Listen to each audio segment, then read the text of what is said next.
Thank you for being here. I call this regular meeting of the Town Planning and Zoning Commission to order on Monday, May 4th, 2026.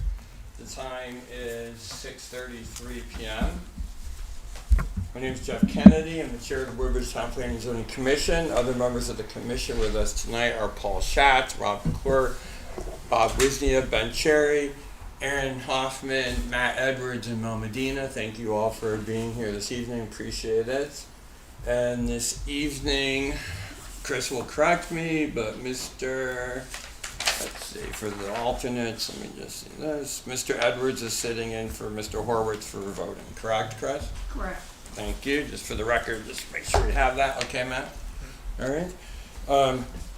We are, as always, supported by the resourceful Chris Sullivan. Chris, thank you for being here. She's our town land use analyst and zoning enforcement officer. And also with us this evening, we have Mr. Mike D'Amato, who's our town planner, sitting to my left. Mike, thank you so much for being with us here again this evening, for all the work you've been doing for us. And we also have our town council, Nick Pamonte. He's joining us as well, and he's remote, but he's sitting right up on this screen and right in front of me. So thank you for being here this evening. We're meeting in the central meeting room of the town hall. It's nice to see each of you.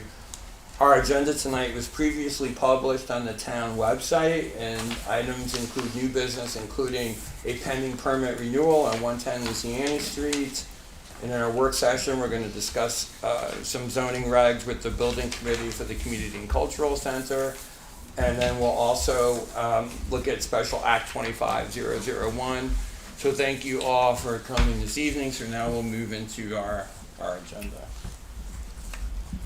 Under new business, which is the first section of our agenda this evening, we have a special exception permit renewal request that's come in for 110 Luciani Street. Chris, before we begin that, can I just ask you, please, when does that permit expire? The end of this month, on May 31st. Okay, that seemed to be what I thought too, but I didn't know for sure. May 31st. Okay, we have the applicant here this evening. Maybe you'd like to answer some questions that come up. This is not a public hearing, but this is a chance for the commissioners to discuss the special permit expiration and the renewal that you are asking for. So we'll be asking you some questions. Please, if you would sign in, just say your name, and then we're going to discuss your application. Okay? Derek Waswitz, 27 Beecher Road, here for 110 Luciani, but I think it's an extension, not a new permit. I think you guys, That could be I think you guys correct. granted me, I don't know how many months of the year that was available, but, so, you want me to inform why, did you guys read the letter? We're going to get to it in a Okay. minute, but let's call it what it is for the record. Chris, is it an extension or a renewal? The chair does not know. Because we have an existing It permit. technically expires at the end of the month, So it's just expired. at Is the what end of the month. happened. But he is able to request a renewal. All right, let me ask you a few questions, okay? Yes, sir. And you can have as much time as you want discussing it. So you sent in an email on Thursday, April 23rd to Chris Sullivan, and you mentioned a couple of things in your email. I just wanted to bring your attention to those, have you respond to it. We'll just have some back and forth, all right? This is not hard. So, first of all, you said you'd be providing letters from the surveyor and engineering confirming that there had been no changes to the site conditions since our initial application. So did those come in? I'm waiting for them, but basically nothing has happened since the last request for the permit. We put in a complaint, a formal complaint, I think a year or so ago in front of the board. I told you guys about other issues that's going on in the street regarding the zoning. Nothing really happened, so I don't know, 3 months ago, I wrote a formal written report on what was going on. And so the town has stepped in, and they have been served and notified by the building department, by the zoning department. Unfortunately, the town public works director has recently retired, Some of the issues have to do with illegally tying into the public drainage system. And then in particular on, I think it's 108, what's going on is during the course of our construction, we found physical pipes of water being drained from 102 underground onto 110 Luciani, which ties into the whole drainage system that was done at 108 Luciani. Okay, so hold on that. We're gonna get to that. So I'm trying to All right, get yeah, you where we and are. you're gonna get to speak as long as you like. All Yeah, right. You did have a question. You had a phrase here that said no changes to the site condition since our initial application. So Act 110. I mean, you have it's framed out with cement. All Yeah, well, I think if you read there, it says, except for the foundation has been installed. Somewhere there, it should be. it might. I don't know. I did read it twice today, but I could have missed it. I thought on the email I sent that the only thing that has changed is that the foundation has been poured. Okay, I don't think that's in I the don't see that email. here. It Do you just see says, that? please note there have been no changes to the site conditions since our initial application. I will also be providing letters from the surveyor and engineer confirming this. Maybe on the separate email that I sent prior to that to Christine, I had mentioned the foundation, but obviously, yes, the foundation has been poured. And it's a substantial foundation, and you know it's quite a large Yeah, it's area. It's done. Yes. You know, in some parts. All Yeah, right. yeah. All right. Let's stay on that point. Let's move to 108. Excuse me. Next point. Let's go to 108. Yes. So does Mr. Bill Sherman, William Sherman? He's your attorney, right? Yes, so he notified them of, that we need to correct these matters, which they finally reached out to me last week. We have a site meeting scheduled this week to explain that, these pipes have to be excavated on your side, which is under their I mean, they have to do a lot of work to correct this action. So we're gonna see how that goes, and if Are not, they represented there? not at this point. Okay.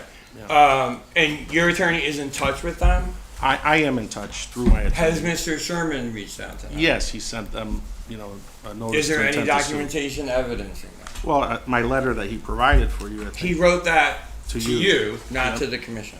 Yeah, well, to bring to you guys, I guess. But so, anyways, what's going on is he had sent them a notice of intent to sue as to a follow up on the town actions which are pending, and the town has been following up. So I have a meeting with the owner this week to discuss if they're going to correct it or if we're going to have to take them to court. All right.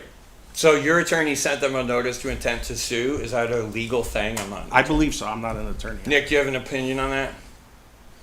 because the town said it's a civil matter. No, I don't, Jeff. Sorry, Okay. I have no idea what we're talking about. We're talking of pure vagaries. I mean, I'm trying to assess what any of this has to do with the request in front of you, which is basically asking for more time. Yeah, it sounds. Okay. Chair recognizes Ben. Thanks. So, it sounds to me, Derek, you understandably need to get this situation resolved. You want to move forward. I guess my one request is I'm willing to take all this at face value. It would be good to just get a little bit more documentation, even if it's just to Chris, about, the matters on the ground, so to speak. Well, she has a formal complaint that she could give you, and I brought a picture to show one of the pipes. If you guys want to look. Yeah, if you get that to Chris and she can, or us, can get it in there. I furnished you all with the complaint that he filed several months back. Okay, Oh, thanks. did that come out just recently or it came in several months back? This is about, And at least 2 meetings ago. Okay, And okay. at that point, I reviewed it, Nick reviewed it with me, Oh, okay. and we divvied it up to the appropriate entities that were in charge of the different concerns that were raised. so was that with respect to these pipes in particular? That was something else? Not Your with call. that particular pipe, that's more of a civil matter between the two Sure. entities. The pipe, there's a separate pipe on this property and also 102 that may be tied into the road drainage, and those were referred to the Public Works Department because they're in charge of the stormwater drainage Sure. system. Is this 110 or 114? So you're looking at 108, and that pipe comes from their property underground, deeply underground, and draining onto our property. And there's another pipe that the excavator saw on the top of the property, same thing, with gravel surrounding it. So they're directing their underground water onto our property, which is a big problem. I mean, you know, it's, and I have the property sold, which is even a bigger problem. So, just so that I understand, because we have a lot of communication, because you have a lot of business in town. The formal complaint that you filed, did that include this? It has that exact Thank you, picture okay. with the All right, circle. thank you, appreciate that. All right, so continuing on, you are planning to meet with the owners of the property 108 Luciani Street, which, if you're looking at 110, is immediately to the left. Yes. Is that correct, If you're- sir? If you're facing the foundation. If you're facing the foundation It's from on the the street left. and you look left, the house to the left, you're meeting with them this week? That's what my attorney told me, yes. So your attorney's setting this up? Well, yes, he did, and he notified me. It's Wednesday morning. All right, so here's where I'm going with this, but I want to hear what the other commissioners have to say. I'm inclined to just let your permit stand and then at the end of this month expire, okay? It'll expire at the end of this month, but and so you can come back in June and we'll relook at it. But in the next few weeks, I'd like to see you try to resolve this and maybe get some of the plans that you said you were going to send us, such as the the survey and engineering confirming what's going on a little bit with the property.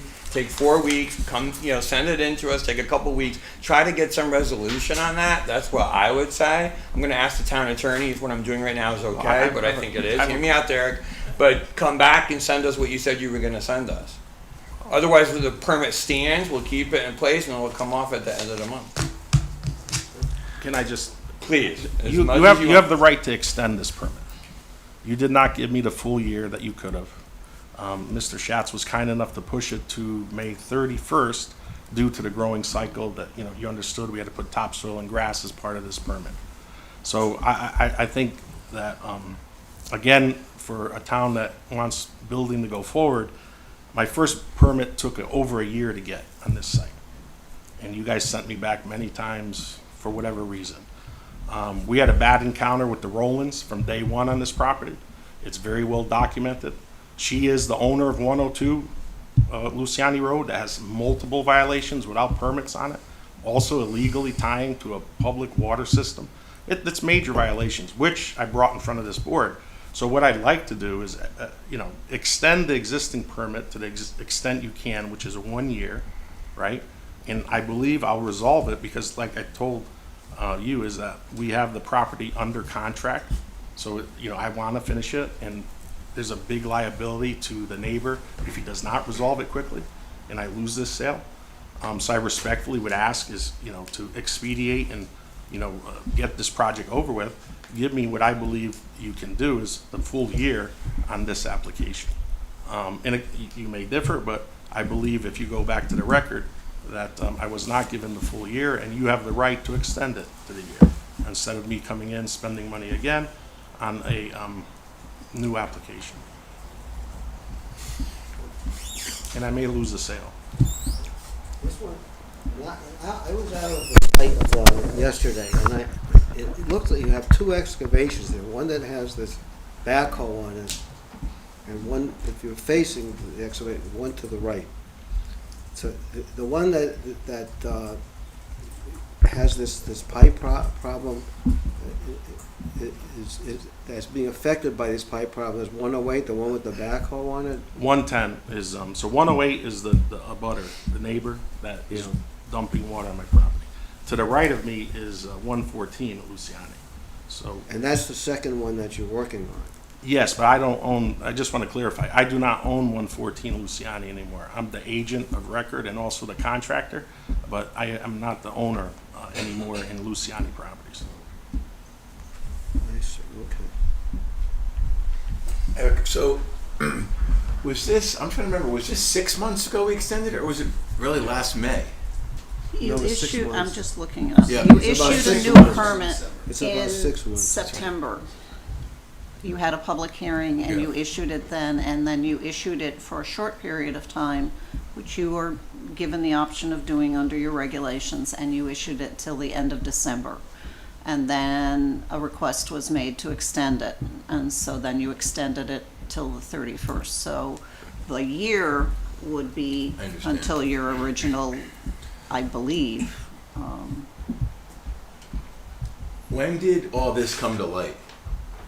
Well, I'd have to go back in the records, but Just roughly, it was yeah. in a hearing here 8 months ago, a year ago, where I first made I thought I made a proper complaint, but I didn't put it in writing.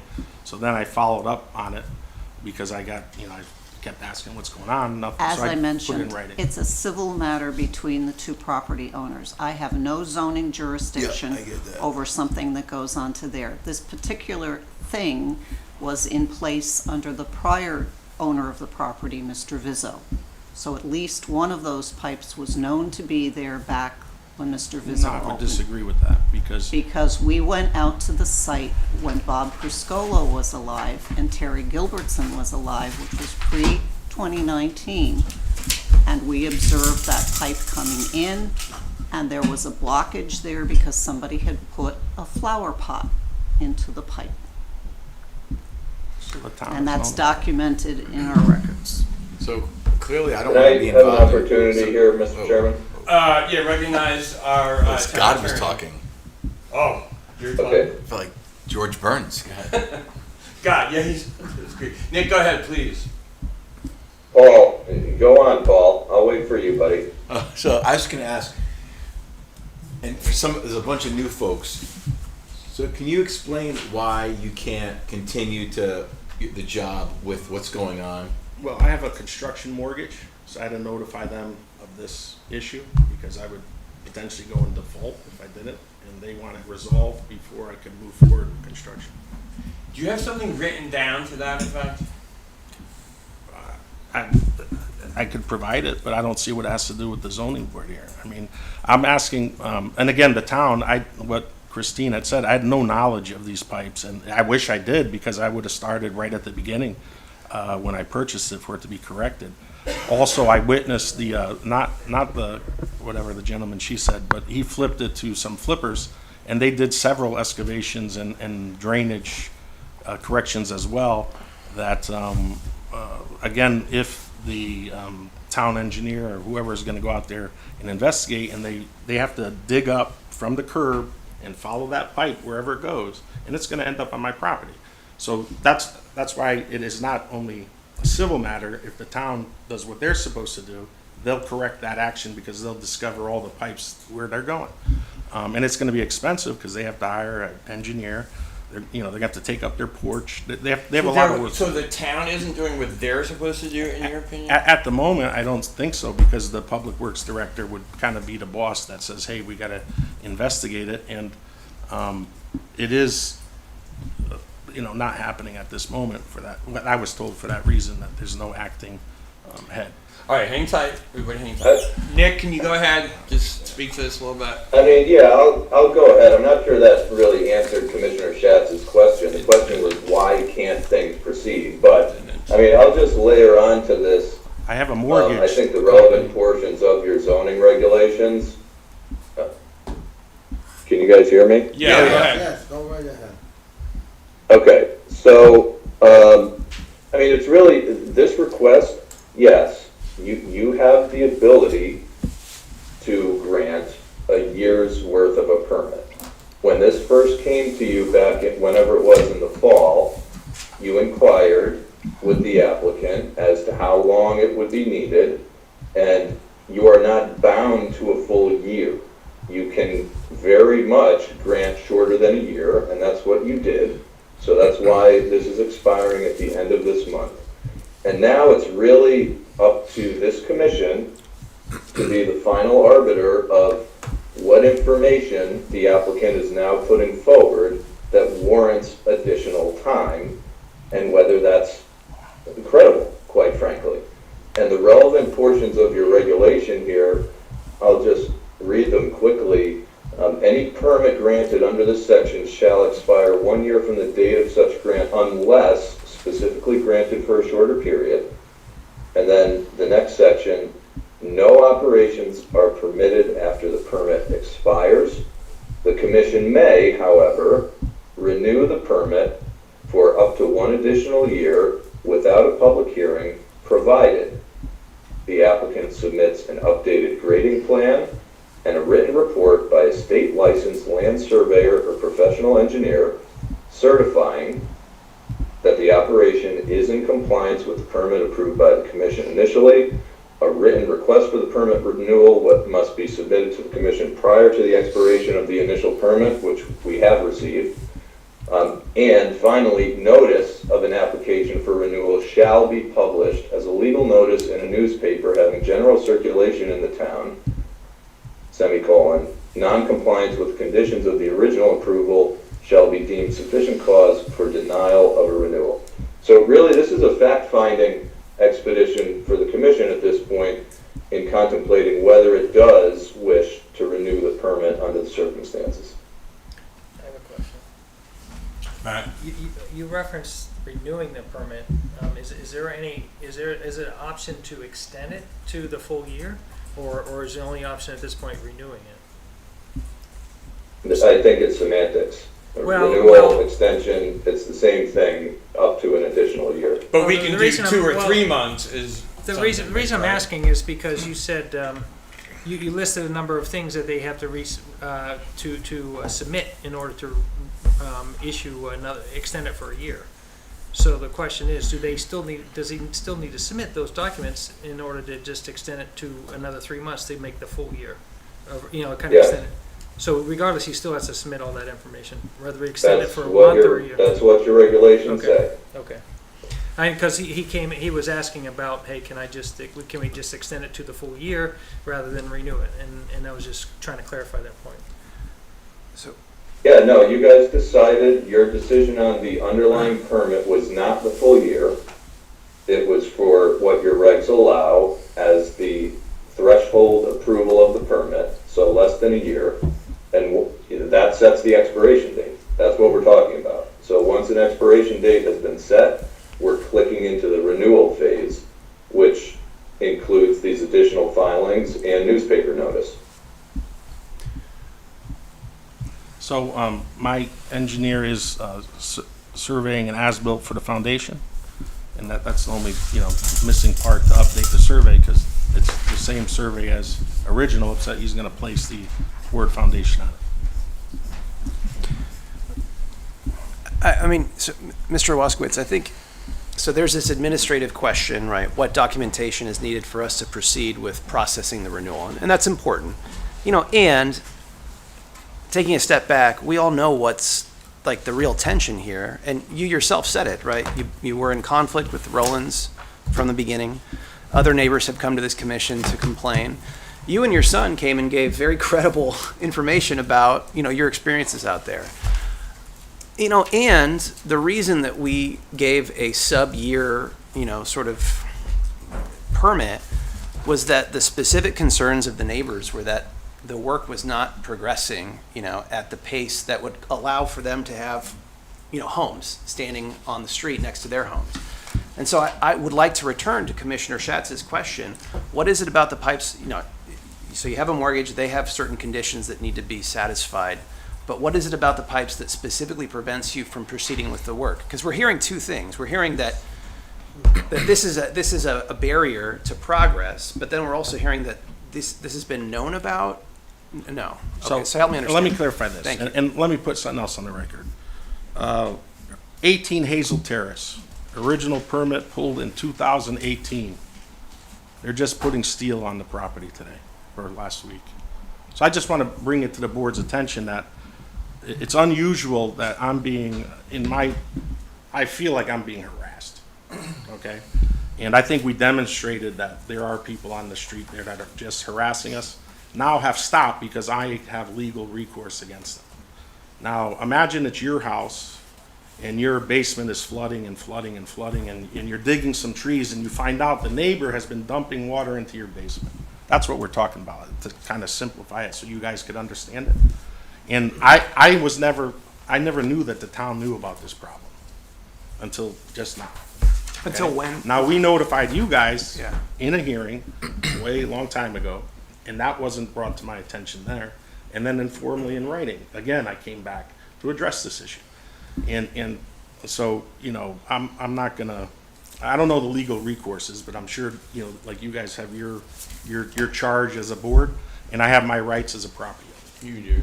But I'm confused when I find out, when somebody brought it to my attention, that there's a job out there that is never finished.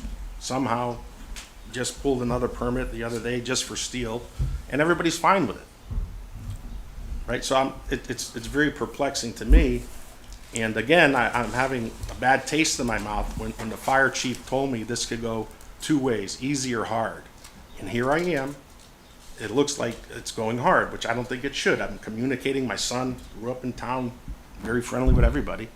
And to me, it's a continuation of that hard that he told me from the beginning, from day one. And we documented everything. And if you went and you heard all our hearings, I always said, you know, when am I going to finish? I'm the property owner. I have my rights, just like this gentleman here on 18 Hazel Terrace. He has his rights, and nobody's harassing him. Well, similar to the So I administrative. just, like, you're asking me where it's coming from. Yeah, no, but you're giving me a completely different universe of information, right? So there's the administrative need. We talked about that.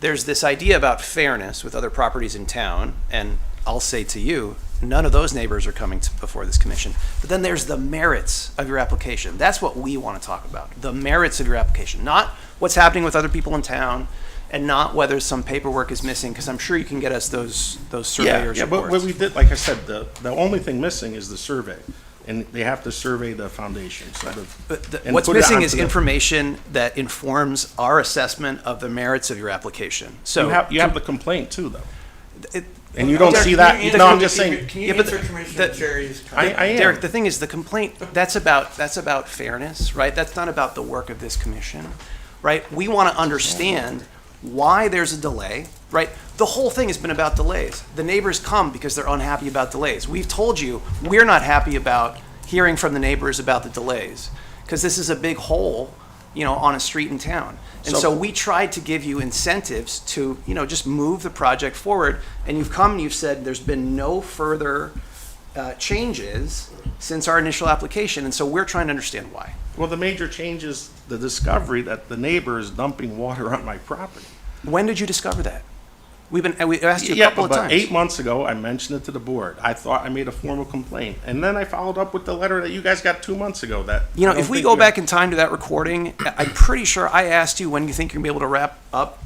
And we the were work- on schedule. I have the property sold. So what's going to happen is, if he does not move and I have to take him to court, I'm going to sue. Right? I'm sorry, who's he? The neighbor, 108 If he doesn't Luciani, move- has to correct what's going on my property, or I'm going to sue him. And I'm going to sue him for everything, for all the damages, all my losses. And that's, I'm not an attorney, but that's what I've been told, is I have a hell of a case.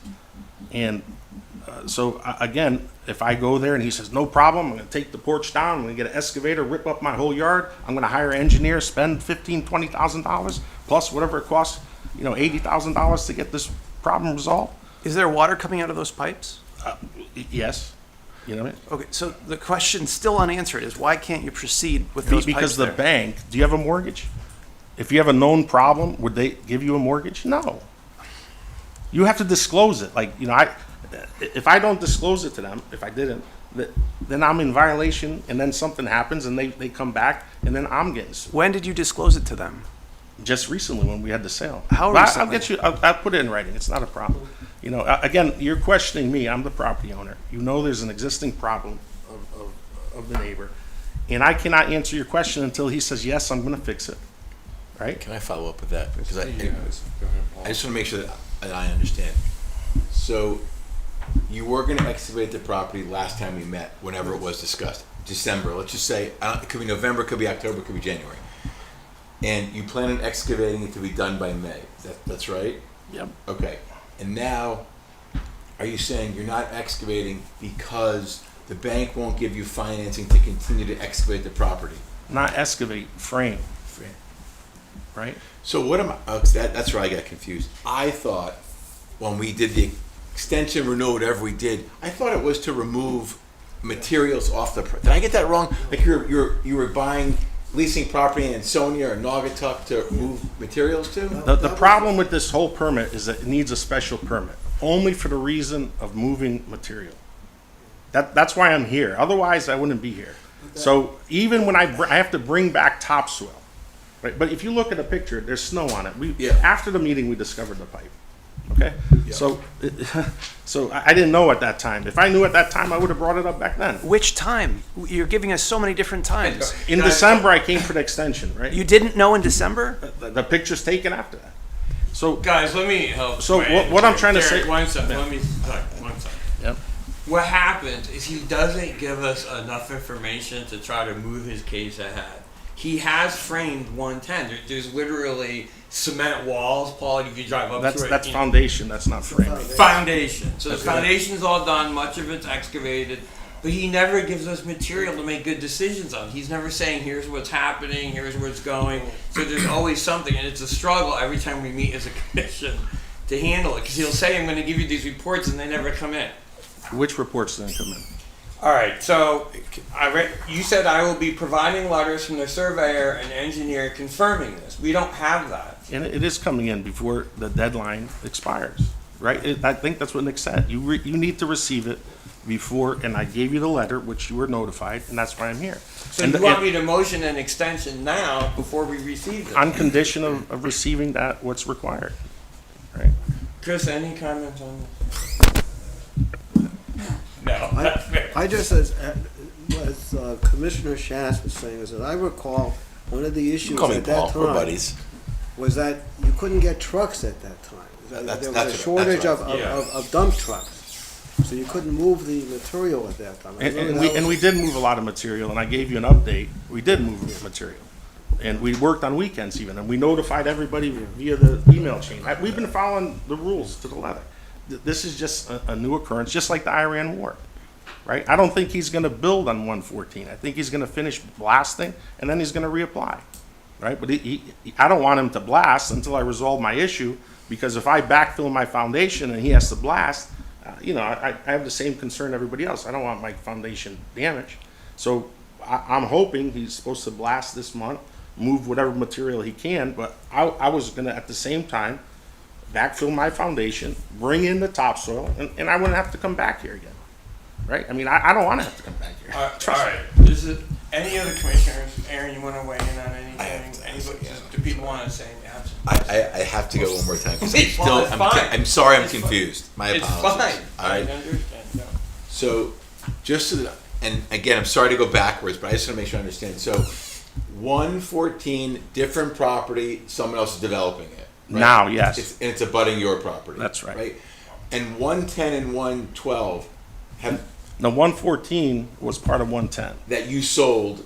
I had a partner at the beginning when it was one. Okay. He took his, I got Yeah. mine. Because I told him, I'm taking care of my headache. You think it's easy? Have fun. Okay. So all the material has been excavated off the property. My site. Yep.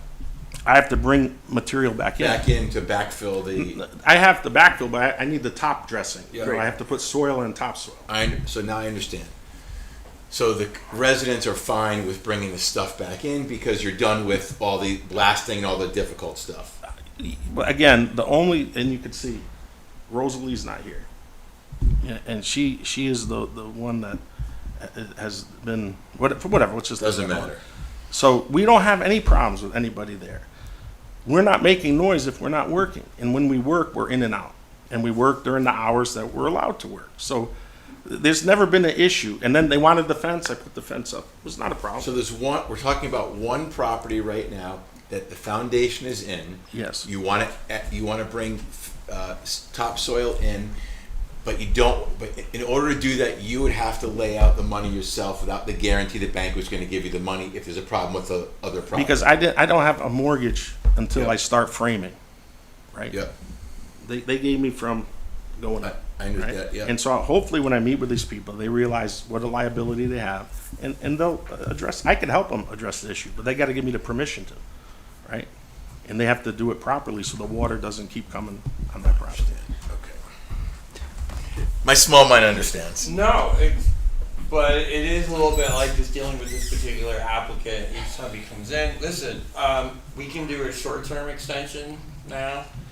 We can require the building survey and other data come in by the end of May when it expires on May 31st, so it would just fully expire if that stuff didn't come in. I'll And if bring it in did- sooner. If it did come in, please don't interrupt me.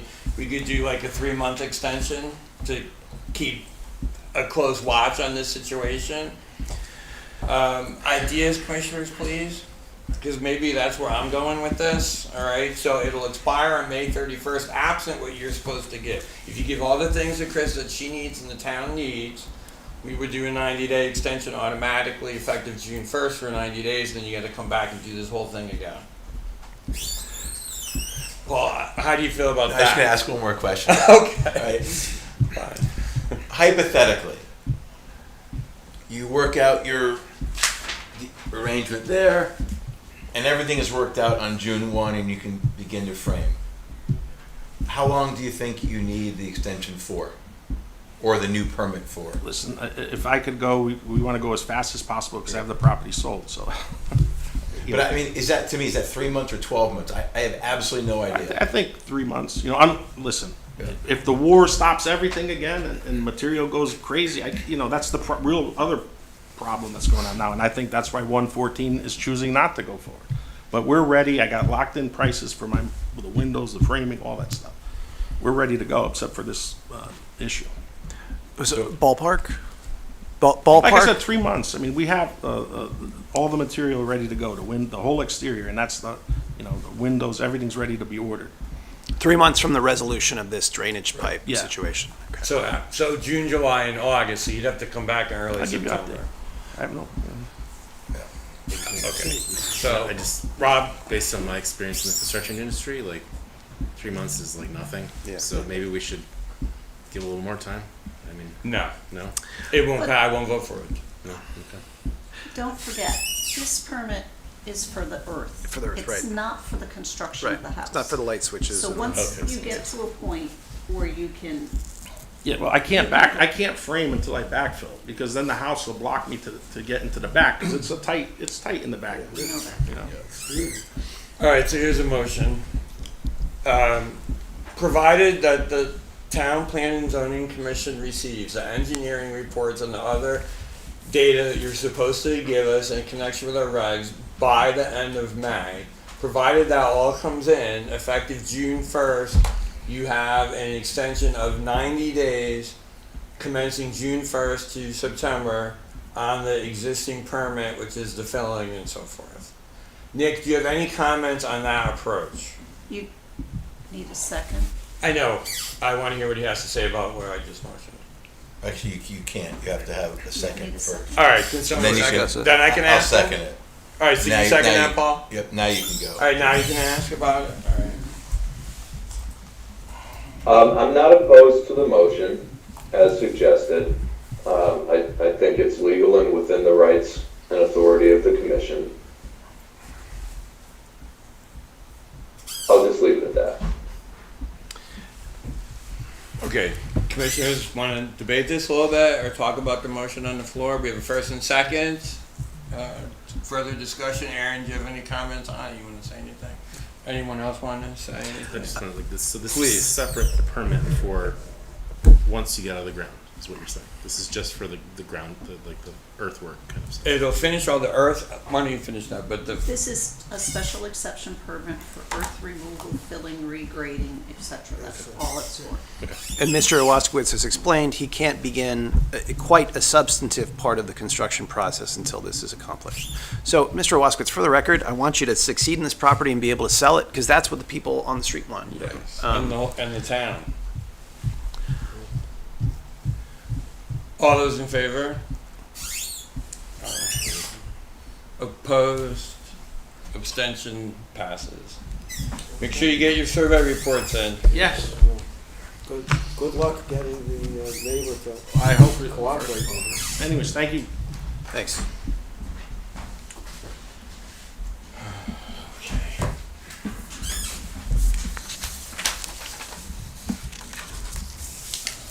All right, we're gonna move into our work session this evening. Yes. Ms. Sanders here. Welcome, Sandy Stein, please have a seat, sign in.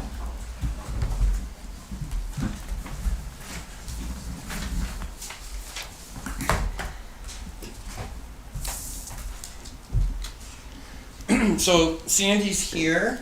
We are looking at in our work session a request by the building committee for the community and cultural center. to possibly change zoning regulations for the town of Woodbridge, specifically related to residential zone A, to allow a cafe to operate in any municipal building that is open to the town staff and the public. Sandy, welcome. Thank you for coming before the Town Planning and Zoning Commission. Why don't you tell us a little bit what's been happening at the Community and Cultural Center? I have one comment first for Chris, and then I'm gonna let you go ahead. All Okay, right? go ahead. Chris, we signed, is it an 824G? Didn't we do that on this building? Yes, So that's part of the public record. I just want to get that's that. all done. So the 824G came from the Board of Selectmen. We all Yes, said yes, yes. yes, and yes. So that's all been done. And so Yeah. this is something more narrow. Sandy, why don't I let you discuss all that? Go ahead. Thank you for coming. Okay, tonight. all right, well, good evening. My name is Sandy Stein. I live on Ford Road in Woodbridge, and I'm the chair of the building committee for the Community and Cultural Center. The other two members of the committee are Bob Tucker and Andrea Weinstein. I want you to know that during the program planning stages of this project, which began 4 years ago, one of the key programmatic ideas mentioned by residents was to have a cafe, a place to sit down with friends, get a cup of coffee, have a conversation, just meet your neighbors. So the building committee for the Community and Cultural Center would like to finalize its plan for a cafe that meets the needs that were expressed by the public in this newly renovated building. And we understand that there's currently a zoning issue related to operating this type of service in the building due to the location of the building in residential zone A. So our request to you is as follows. The building committee for the Community and Cultural Center is requesting a change to the zoning regulations for the town of Woodbridge, specifically related to residential zone A. Our request is to allow a cafe to operate in any municipal building that is open to town staff and to the public. Our understanding is that should you send a version of this request to a public hearing, that public hearing would take place at your meeting on Monday, June 1st. Should you decide after the public hearing to grant this zoning change, we're asking if the adoption date could be expedited instead of waiting until the following month. Having to wait an additional month for the effective date will delay the opening date of the Community and Cultural Center to the public. Thank you for your consideration of our request. And I'm Okay. happy to entertain Yeah, any Sandy, questions. thank you. I'm sure commissioners will have some questions. Let me frame it a little Yeah. bit like this, because I was thinking Sure. about this today. So you folks are in the old firehouse, which Yes. is now being the Woodbridge Community Center and so forth, and you're next to the library, across the street from Yep. the new firehouse, right over here, behind you, right? Yes, So here in town, we have a grade school which has a cafe in it. correct. We have a high school which has a cafe in it. The library sometimes sells books. There's a senior center in the central meeting area over next to the police station in that building. They have a lunch program, okay? So they have a luncheon program. You can get stuff notarized there. They have a transportation program. So these are business activities that are already happening in residential A and municipal owned buildings. So I'm going to give this question to you, but it might Okay. more properly go to Nick, but I will let you answer. Sure. How is that happening, but what you're doing is not possibly fitting in? So I can't necessarily explain why this Okay. issue was brought up, actually, in public comment. And Nick, in fact, investigated this, as did Chris, and indicated that this type of operation would not be allowed unless there was a zoning change. Understood. So I can't tell Yeah, you no. exactly why, but those two experts were engaged. I understand. And this was their opinion, and so this is why we're coming back to you. Thank you. All right, Nick, do you want to address that? Sure. So this initially, maybe several weeks ago, came to my attention and didn't quite have the full background and the ask of what this is or what the town has done in other facilities. Just as a threshold question, it's a for-profit entity that's having a in the residential district. So that's how Chris and I looked at this, through the lens of what your zoning regulations allow or don't allow. And there isn't any specific allowance for this type of activity in a residential district. Now, that being said, when this came to my attention on Friday that it was going to be on your agenda, I wanted to, and I did, look a little bit closer at what your regulations actually say. If there's any sort of carve out for municipal use or public use or municipal property, what that looks like, or what it could look like if you wanted to implement that sort of a formal change, if at all necessary. I also engaged the services of our town planner just to get his thoughts as well. I know Mike is there, and together we were trying to think, is a full-on zone change, regulation change, actually necessary for this? I mean, the difficulty I'm having is your regulations, and the graph specifically, does have a category of public use and public utility that, number one, does not contemplate this sort of cafe, even though you're just, selling hot dogs to the public or something. It's not captured in your regs. But your regs do capture other public uses, like parks and playgrounds, or animal shelters, or parking garages, or parking lots, or public use substations. Maybe Mike can help me understand what that even means. But, so cafe isn't in there. And moreover, when I look at these subcategories, there's express requirements that this commission has built into its regulations for special exception level permitting for example, a park and a playground in a residential district, that has to come before this commission as a special exception application with a full public hearing, site plans, the whole nine. So that demonstrates to me some intention that the commission wants some oversight, or at least the prior iterations of the commission that passed these regs wanted some oversight of public use. So, I'll just say this. The law is that zoning is restricted zoning, meaning if it's not expressly allowed in your regulations, then it's not allowed. So I'm reading it through the lens of my legal training. That being said, you folks are legally the interpreters of your own regulations. And I don't know if Mike had an opportunity, we were chatting just before the meeting, to look at the regs also. I don't know if Chris has any additional thoughts.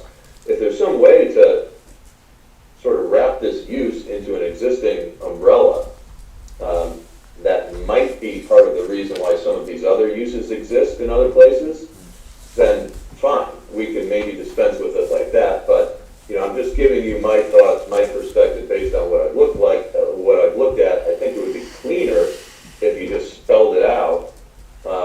And if that is the direction the commission wishes to go, I think Mike and I might just need a little bit of direction here for how robust that looks like. Is it just a blanket, any cafe in a municipal property, like Sandy said, in a res district staffed and open to the public? Or, are there certain hours of operation attached to this? Do you want to do it with a full special exception or just as of right? I mean, these are the types of, direction we would need. Nick, does this run a little bit to the fact that they're trying to make it a for-profit operation, or the town is bringing in someone for profit? Because they have a luncheon availability and stuff at the senior center, so that's already existing. Yeah. So No, it's a fair question. I mean, they're doing that mentioned already. earlier, and I wasn't aware of this, but it certainly makes sense since the building was substantially improved. The building itself came in front of this commission for an 824 review and recommendation. And I would suspect at that time, based on the presentation and the plans, the commission was well aware that there was some commercial cafeteria, so to speak, use that's contemplated at this type of a center. I mean, it's pretty commonplace. So,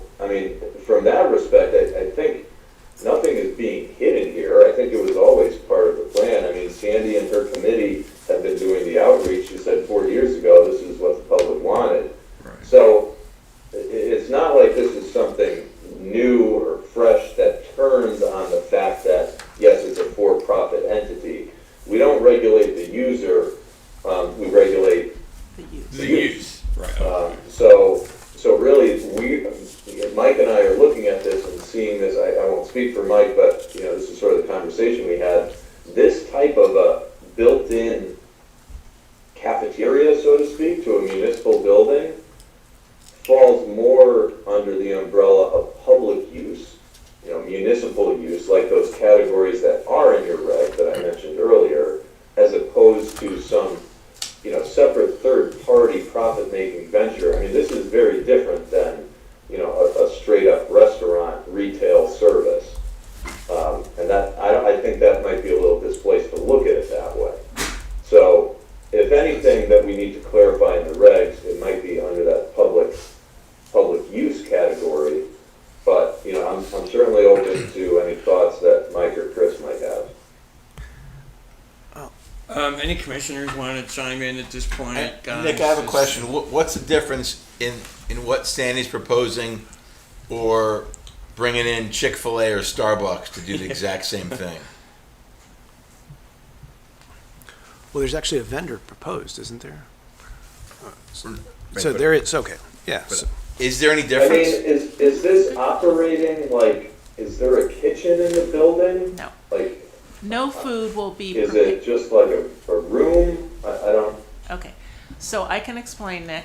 There is a large room with an area that will be used for the cafe. There is no kitchen. There's no food prepared at this site. Any food that is sold is brought in. Now, there will be coffee machines and drinks and, let's say, prepared sandwiches, salads, things like that. But the only thing that will be prepared are the drinks. That's it. Okay, so let me do this. So there's a contract that's going to happen as a result of this. On one side is a vendor, Yes. and the other side, would that be the town of Woodbridge, Connecticut, signing the contract? correct? Absolutely. And that is that's not land. That wouldn't be us because you're not signing with us. This is a land usage situation on the building. Right, but the town is not going to enter into a contract until this issue is resolved as to whether or not there needs to be a zoning change. Well, that goes back to the luncheon at the senior center. I don't mean to circle, No, but that's I already there. I understand. mean, how is that illegal that there's a luncheon at the senior center? I think that when I was looking at it in particular, Yeah. it was the fact that the senior center, it's a service that's provided through the senior center. And the same thing with a cafe in the schools. Kids go to school, they're there all day, they eat when they're there. So it's your choice, whatever you wanna do. Chris, is JCC, what, The they're not Reze, are they? Yes, they are. Yeah. But they were issued a permit as a special exception to be a JCC. Or they have a whatever that cafe is. inside that prepares food? Their special permit is to be a JCC. It's got a park, it's got everything. So soup to nuts, whatever a JCC is, was issued under the special permit for a JCC. The whole thing's just bizarre. It's a little weird. Well, I Matt, wanna- so I my- want to fix it the best way we can. Can I ask Mike a specific question? Please. So we have areas in town where there are overlay zones, right? Here in the center of town, we're already talking about, separate but similar situations. Is there any sense in creating an overlay zone that affects this town center where all these kind of different activities might take place? My gut reaction is no, because in my mind, the things that you are talking about here aren't uses, they're accessory uses. These are things that happen as part and parcel of the primary use of the property. So there is no use to allow a school to have a cafeteria. Schools have cafeterias, because as Chris said, when kids go to school, they eat. So you're deciding whether or not a use being conducted as part of the activities associated with the use and approval of the property are reasonable and subordinate to the primary use. And so the question I think you are really being asked to decide on is if the activity proposed is falls under the umbrella of what you expect the operation of that municipal building to include, and if the answer is yes, then maybe you don't need to do something. If the answer is no, this is different, it's unique in some way, then I think that's where the zoning amendment comes into play. Because you're saying this is something that isn't traditional. I don't think we have full zoning regs changed. Do you, Paul? I mean, I don't know what, to Chris's your point, This is I don't you know and there's Nick. an actual definition of what a JCC is, There but isn't. and I guess if this comes to fruition, I mean, again, why can't, in the firehouse, why can't they put a Starbucks? If it's not, central to their mission, It has to go off the bid. or, That's the only difference. or why can't they put a, Chick-fil-A in the police department if it's not core, central to their core And mission? we don't want that. I mean, so we I don't like wanna Chick-fil-A. regulate I all like that. I like Chick-fil-A.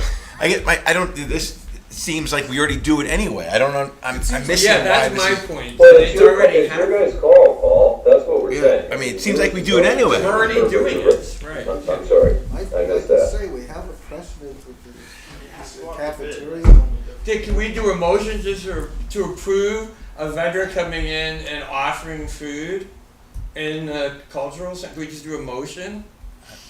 I mean, can I- Is that like illegal? We're all going to jail? The commissioner's going to jail because they sell donuts? No, at just the chair is going to jail. I have a question. Is it possible for us to say like it's like an accessory use? It's not like, 'cause I think that's the key. I mean, I could be wrong. I probably asked the No, I lawyer. like that. I But like it's like what it's you're saying. because if you're just saying like like you can have food service anywhere, then I'm gonna put I have a little house on my property. I'll just open a Chick-fil-A for Paul. So But I Keep think it in this wouldn't business. allow a Chick-fil-A to go in. And the other question, Nick, is can a food truck drive onto municipal property if this is allowed? Can a for-profit food truck, obviously because we're all for-profit, just set up on municipal property and serve food or drinks?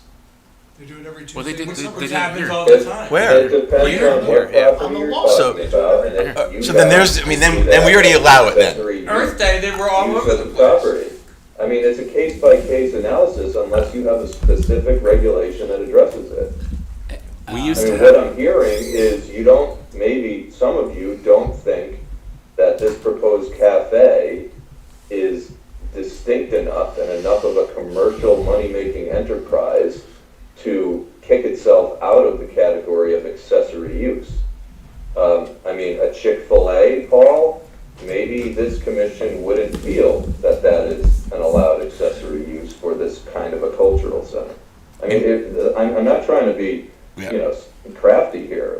That's, you guys interpret your regs. I just want to make sure whatever we do, this doesn't somehow set a precedent where, a single family house next to a municipal property has some kind of opener to put Chick-fil-A there. It's only. Whatever motion, if you want to make a motion, you guys can make a motion, and I would suggest making it a very narrow motion specific to this property. That's I where we're going. have a question, Nick. Is the legal question here basically like how do we decide to define public use in light of the fact that they're trying to emulate the same services provided by the high school and the senior center, and therefore we are perhaps either narrowly on the record defining public use to be in addition to a cafe run within the context of what this is here versus, and not necessarily need to pass an amendment to our zoning laws, just clarify for the record? Can we do that? Yes, that would be legal if this board determines and interprets its existing regulations, which allow for a principal municipal use of property. If this commission determines that this proposed cafe is an accessory use, accessory uses are allowed. So if that's the determination and the direction this commission goes, there would be no further zoning regulation change for this specific ask that would be required, and there would be no more robust process of approval required. Namely, the town wouldn't have to come in for a special exception approval because you guys are deeming this an accessory use to this particular municipal property. So, Ms. Stein, May I ask, what is the intended use of the Woodbridge Community and Cultural Center building? It's basically for the community to be able to gather and experience each other, new types of events and programs. There will be a recreation game room, a cafe. There's an upstairs space that actually will be used for yoga, but also you can run a workshop up there. The original fire bay will be like a living room. It's a hangout space, but there will be, kids' furniture and toys in addition to adults, so that families can go there and have their kids play, and they can relax and be together. There's a patio. There will be patio furniture. It's a place to gather.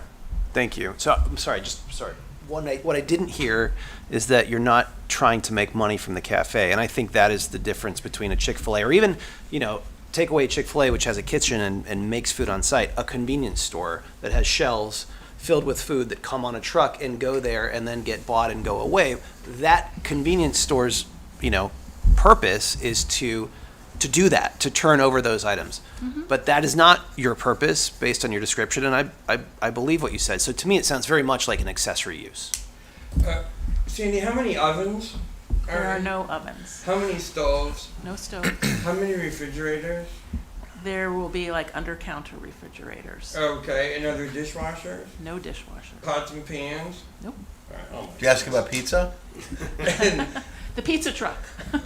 Look, I'm of the opinion Yes. that this is an accessory use of the community and cultural center here in the town of Woodbridge, and a narrow motion, which I'm gonna craft in a moment, I feel the commission should support to allow us to contract in any way that people bring in some food and drinks to serve very narrowly at the community and cultural center. Anybody else wanna add to that, say something about it? I think that's really good. Okay, I'm gonna make a motion for the newly developed and soon to open Community and Cultural Center in the town of Woodbridge, Connecticut, to, as one of its accessory uses and its service to the community, be allowed to contract with vendors to bring in food and other similar items to use there strictly at the Community and Cultural Center for the benefit of the town of Woodbridge. Do I have a second? Second. All in favor? I have this for discussion. I thought discuss. Any discussion? So, sorry, who's seated, just for? Yes, okay, all right, so then Yeah. Mel can't second, so that's all right. So Paul will second. That was the only discussion. Any discussion, any further discussion? Hearing none, Aaron, did you want to say something? The language strictly for use at the cultural center, I mean, they're gonna have to-go cups, you said strictly for use, to serve food strictly for use at the cultural People center? can take the food away. Okay, I just wanna make sure that that's not All right. restricting You it in. add that, please. Maybe strictly for the purpose of serving. I don't know. Yeah. Yeah. All in favor? Aye. Opposed? Abstentions? Congratulations, you're all set, Sandy. Thank you so much for your thoughtful consideration. We really, really appreciate it. Thank you. We look forward to coming over and having a sandwich. But not pizza. Chick-fil-A. I do too. Don't disparage Chick-fil-A. It's good. I'm sure it's good. I will also just let people know that we did create a request for proposal and put that out there in the public. We have 3 vendors that we are considering at this point, and this will be good news to them in terms of us being able to move forward with one of them. Ms. Sullivan, one question, effective date? There is no Now, effective right? date. It's immediately effective, right? There we go. All right. You've made a finding. There you go. Better said. Right. Okay. Well, thank you again. Okay.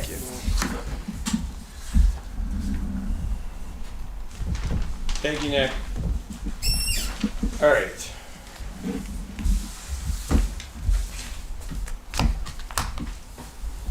Okay, next point in our work session, discussion and appropriate action with Mr. Mike D'Amato and our town council regarding Special Act 25-1. Mike, why don't I hand things over to you and you can discuss the document that came out and we can go through that. Yeah, thank you. So this is a follow-up to the conversation that we had, I guess, 2 weeks ago. And this regulation is largely the same as what we discussed. There were some printing or formatting issues with the last one, so hopefully now you have everything in front of you and you can see some additional exclusions, things that I have added. So, again, this is in regard to the changes which are necessary following the adoption of Public Act 25-1, or Special Session Public Act 25-1, which mandates that we allow 2 to 9 units of residential housing, either in its own or a mixed-use building on any lot zoned for commercial or mixed use. And so the intent behind these standards is to do a couple of things. The first is make for the opportunity housing regulation that you currently have be a place where standards related to housing developments of 2+ units lives. So this will not be sprinkled throughout the regulations. All of the standards related to the development of these types of projects will live here. We have taken the 2 to 9 units as required by statute as the first step. As you go to the second page, you'll see that there are a bunch of blanks in the last 2 columns, because when we talked about this several months ago, I sort of had pitched and suggested the commission take a tiered approach to reviewing these projects, and that approach, the legislature helped us identify tier 1, it's now 2 to 9. Whether or not tier 2 is, as I have here, 10 to 20 and 20+, those numbers can be adjusted, but you'll see that I have nothing in those tables because as of right now, the idea is that there is no review process to establish. We're not trying to solve this problem in its entirety up front. So we went through the regulation and sort of the overall structure at the last meeting, so I'm not going to kind of take you through each component unless you want to see it. What I did do is completed the bulk table, basically pulled over the rest of your existing standards. So the last one was more of a discussion on approach, and so this here has is reflective of the standards that you have currently in the regulations. There are, so again, I tried to align, like the first one is your residential districts. We're not changing anything with that, so that is as is. Which sort of brings me back to one thing that we had discussed last time. Chris had mentioned, one of the things that is different in the table on the second page is the process that I have listed there for 2-family. You currently have a varied sort of way that you approach when a 2-family is allowed. And it can be a zoning permit, it can be a special permit and a special exception. I think if it's in a certain zone, and then I guess if it's in a watershed, it's then a special exception. I think that is way above and beyond what's necessary for a 2-family. You don't need a special exception for a 2-family. The bulk standards that they're required to develop a 2-family are the same. And so I don't see, in my mind, why we should be, with all the other things that we're talking about, requiring someone that's in a watershed to go for a special exception for a 2-family house, which could have a smaller footprint than many of the single-family homes here. The only reason you review for that is because you're concerned that a 2-family dwelling might have impact to a watershed. That math doesn't really track for me. If you tell me we gotta have it that way, I will reflect what you have here, but the reason it's showing as zoning permit is because I think that's a layer of review that is not necessary for a use that is hemmed in by the bulk standards that are in your current table as shown on the third page. So that's something that. I'm following you. Go ahead. Yeah.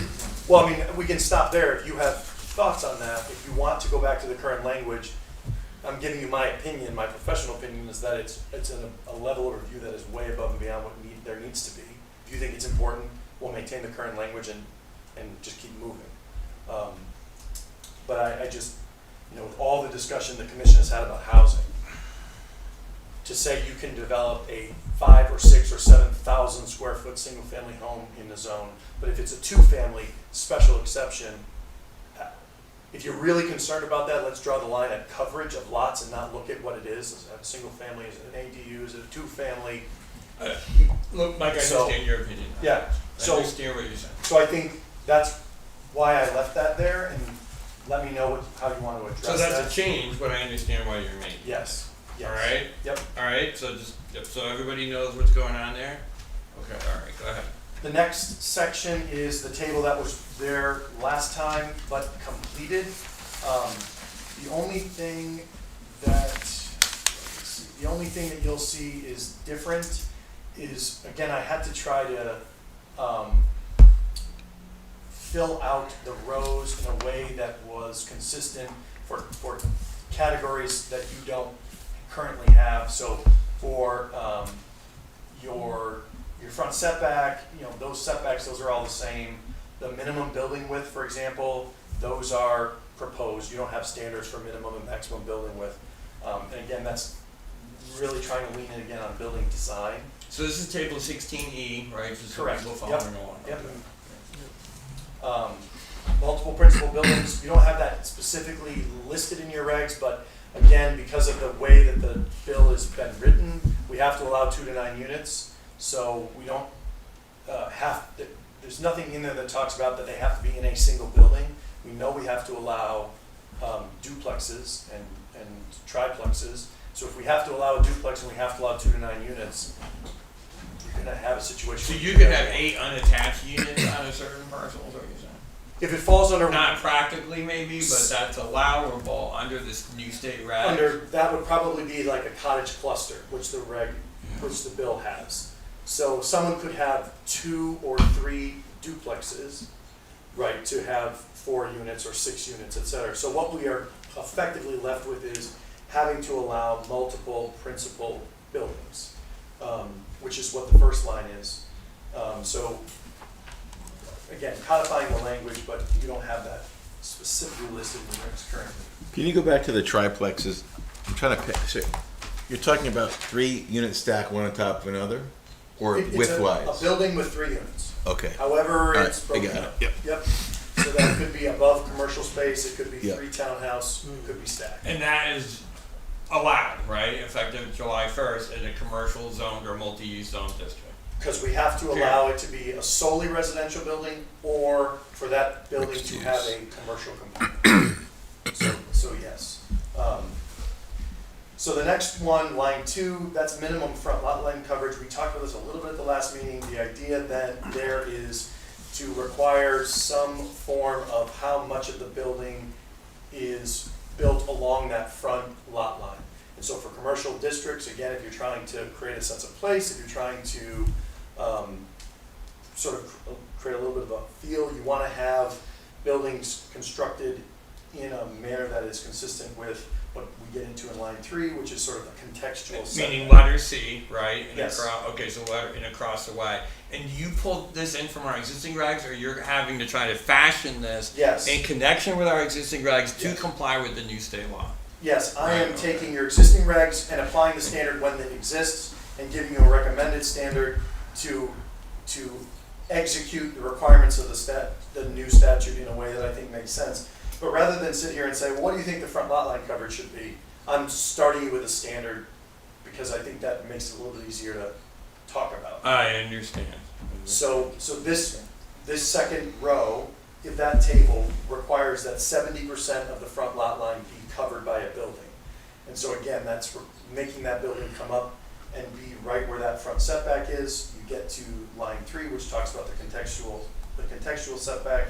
And if you flip further into the reg, there's a graphic that represents it.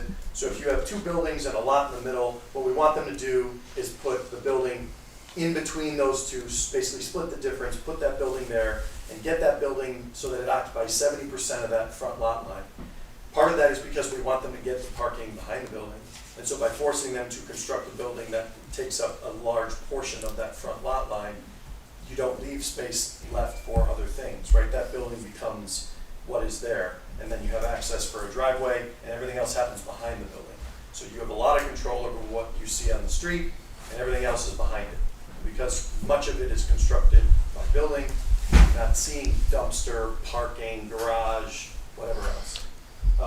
So again, this is a different perspective than what your current regs have. This is different and something you're probably not used to kind of thinking about. So if it's too much too soon, I get it.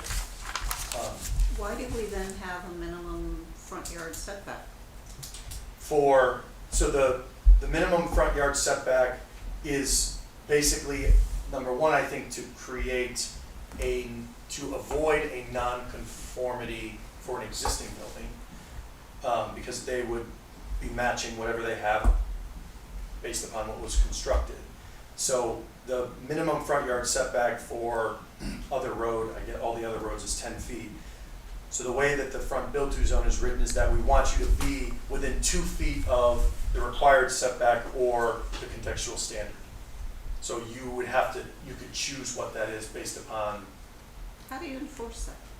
well, they would come to you when they are constructing the building. So you would look at the front yard setback being 10 feet and then look at the existing location of the buildings on either side. And let's go to the draft. I should have numbered these pages. And Mike, to be clear, when you say you, it actually is to Chris. It's not to us. Is that right? The way that this has been written, the site plan review would happen to the commission. You have the Site plan ability review, to okay. say, no, we don't want to see it and give it to Chris, but Okay. no.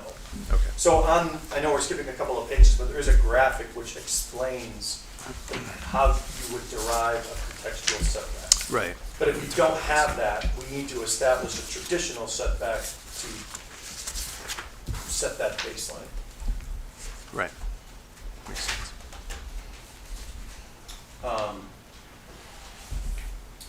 So then front yard, side yard, rear yard, those standards are the same. Building width, again, is something that it's a sort of a baseline that I'm starting from. You would. What chart are you back on now? I'm sorry, one we're on, the first one, 16E, Okay. for duplex, triplex, Yeah. fourplex, multiplex. So, like, the building width is wanting to avoid narrow buildings that kind of work their way back off the road and leave a lot of the front lot line open. And then the maximum width, again, not wanting to have just a long singular building running along the front property. So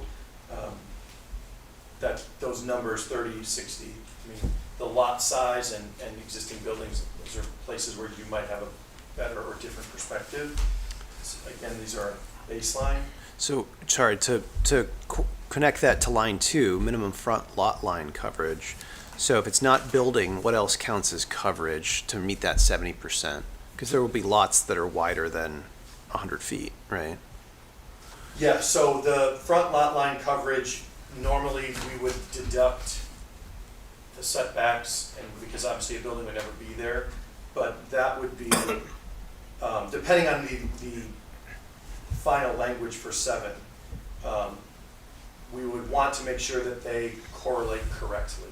So that if you wanted to maintain both of those lines, we are not in a situation where you would create a nonconformity. Some places have language which say if you need to exceed your building width to meet your lot line coverage, those conflicts, this is how we would handle that. But we don't necessarily need both. I'm trying to give you sort of different ways we could approach that. But it's easier for us to decide, no, we don't want it, and delete it, than having to go back to another meeting and rethink it and bring it to you in another month. So you may decide that you are okay with the lot line coverage and don't need the building width. Limitation on accessory building is existing language. Lot coverage, I did adjust or come to values for this based upon the building coverage. So they are increases from what are there. So those are, let me go back to my notes, ones that I had to include, because you don't have them separately in the regs now. Am I right on that, Chris? You I both don't, vested? I'm lost. You're lost? Yeah, On which part? the whole thing. Okay, well, back me up to where you weren't lost and we'll start No, from there. just keep going. Okay. Anybody else want me to go through? No, listen, we got this a few days ago. Yep. We have to take, sort of like as commissioners and also Chris, look at our existing regs, try to synthesize what you're trying to do here what the law is asking us to do as of July 1st and the existing regs and how this meshes together. It's not all going to happen instantaneous. This is what you do for a living. I'm a commercial banker. We have 2 doctors. We've got an architect. Yep. You know, like this is going to take us a little time to work through. Yep. All right. And so I'm following you. Okay. But I know what you're trying to do is take our existing regs, to the extent that they exist, and fit it in this new framework of 1 to 9 units being developed in any commercial district or mixed use area. Yes. So that, as a layperson, is how I'm describing it and how it's working in my head. But Yep. I'm gonna have to read through it all and try to understand it. All of the commissioners will have questions, you know, on how this worked. So I don't wanna slow you down, I want you to No. just kinda get through it, Mike, but we're all gonna have to digest this a little bit, cause no one here is gonna just understand this right away. Maybe your Or 50% should be 45, okay? Maybe that's a huge mistake, but Yeah. sitting here right now, I'm not gonna know that. You know, it's gonna take some time Yeah, to synthesize it. We'll get to process in a minute, but I think it was helpful when Chris said what she Yeah. did. All right, we're not all understanding all of this. so, Can I ask so, you one more thing Yeah. whenever you have a chance? For me, it'd be helpful to know where you changed our existing regs in this document. Yep. They were X and now they're Y. yep. So the hard part is Word does not really do track changes well in tables. Yep. And so it's hard for me, if I'm adding a line, if I'm, you know, it ends up looking like a mess. And that's my goal. But I can come up with a way to kind Highlight of, it or something, that um, highlight a section that changed or something? Yeah, on the table? yeah, I can do something for you. Mike, you can take this, get a red pen, circle certain areas, put it through a PDF creator on a photocopier, Yeah. and send it to us. And Sure. say, hey, this is a little different from your current regs. This is going to be a little bit off, and then we can say, look, that looks different. You know, it'll be a little easier to follow, So something like that. I think that the goal here is, and I do this for a living, that says nothing about whether this is good or bad. I don't sit here pretending that this is a rubber stamp process and that this is correct or, the fact of the matter is most towns in Connecticut have no idea what they're doing. The 3 COGs that I've talked to have received less than 5 referrals from municipalities. So nobody knows what's going on here, and the folks that wrote it don't know what they wrote. So we are trying to interpret poorly written language and trying to assume how this is going to unfold. Because this mandate came down from the state, they have basically said you no longer get to care about what uses look like in commercial zones. Because we would think that's commercial use, but now we're telling you have to allow residential. That is effectively form-based code. We don't care about what's inside, we care about what's outside. So what I'm trying to do is create a quasi-form-based code here where we focus very strongly on how these buildings are built or converted, since we can't care about what they look like inside. And so, Because that's the only power this commission has. Correct. To set these sort of technical finer points that we've talked about a few times, more in the context of, okay, there's residential uses now potentially popping up in your commercial and business zones. Should those technical requirements look different? And, you know, that's something that we're not gonna solve prior to July 1 entirely. It's gonna take sort of just seeing how it works out. But this is the starting point. and I think the other thing that I learned through just I don't know, can I still say short time sort of helping the town, is I would much rather be in a position of working with you because you have been approached by an applicant who wants to do something that you think is a great project and figuring out how to make that project work by relaxing standards than have you sit here frustrated because members of the community are telling you they don't like a project that's been proposed and you feel like something got by you. I don't want to drive through certain areas of town in mid-September and someone's like, look what you did. And you're like, you voted for this. I'm like, I did? I didn't vote for that. And it's a completely different kind of conceptual thing. Yes. And I want to go to Aaron in a minute. Aaron had something you want to say. But that's what I don't want to have happen. You know, like I just want to we can be less restrictive over time and be reactive to developers that come in consistent with the law and things we want to do here in town. We just don't want to get caught up short. I was just going through the table. I don't know if you wanted to continue going down but what's the point of regulating the maximum unit size? Couple of things. One, there is in my mind, a relationship between the total size of a unit and the cost in the market. And so if we have existing buildings, and again, I don't know what your total commercial sort of building stock is, but if there are existing buildings that are sort of easily like, oh, I have a three unit commercial space, now I'm just gonna turn those into 3 apartments that are gonna be 1,900 square feet each, those are gonna rent for a lot more money and may not have all the other sort of focus that you might see if someone took more time to thoughtfully figure out how that interior of the building could be converted. So one of the things that we've talked about in other places is limiting the total size, because you can then limit the total number of bedrooms, right? The likelihood that a unit that is 800 square feet is gonna have 3 bedrooms is low.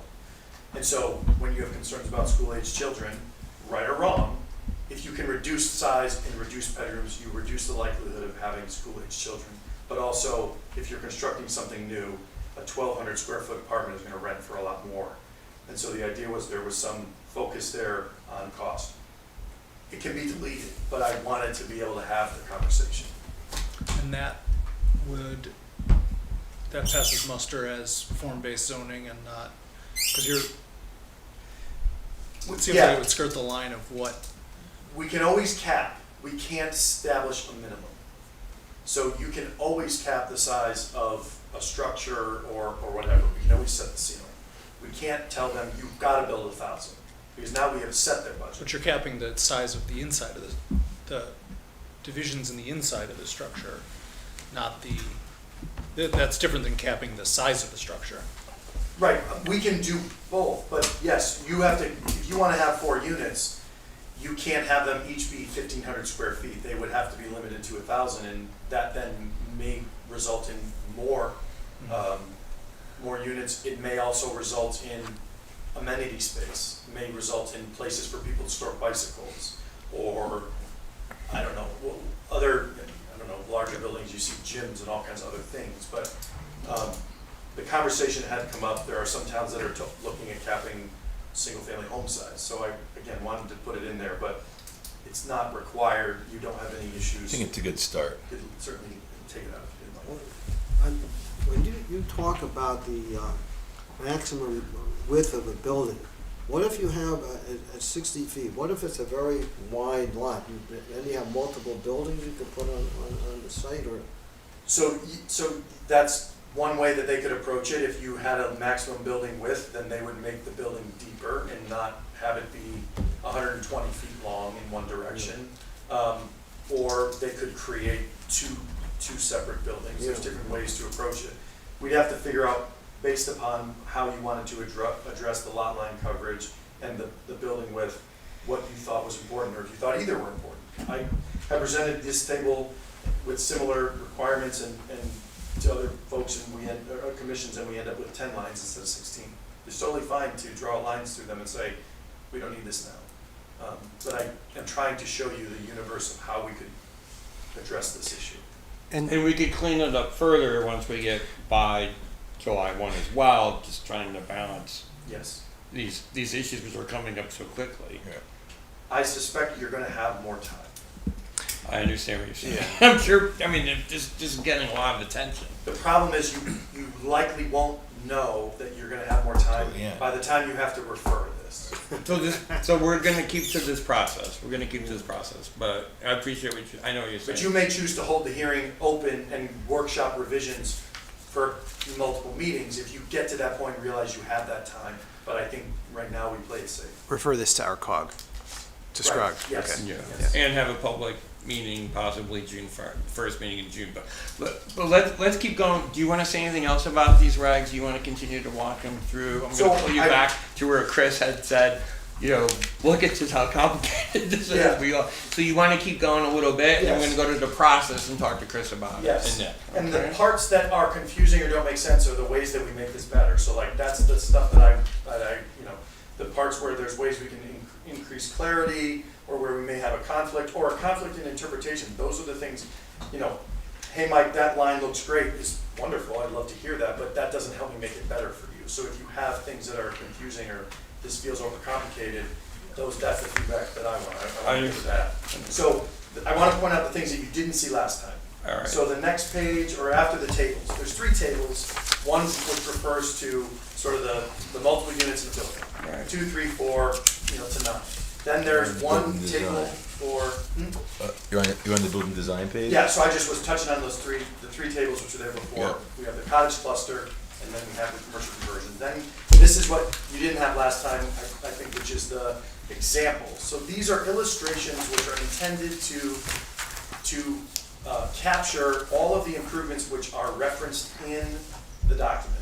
So you'll see duplex here, and so I will tell you, these are all existing buildings that exist in Connecticut now.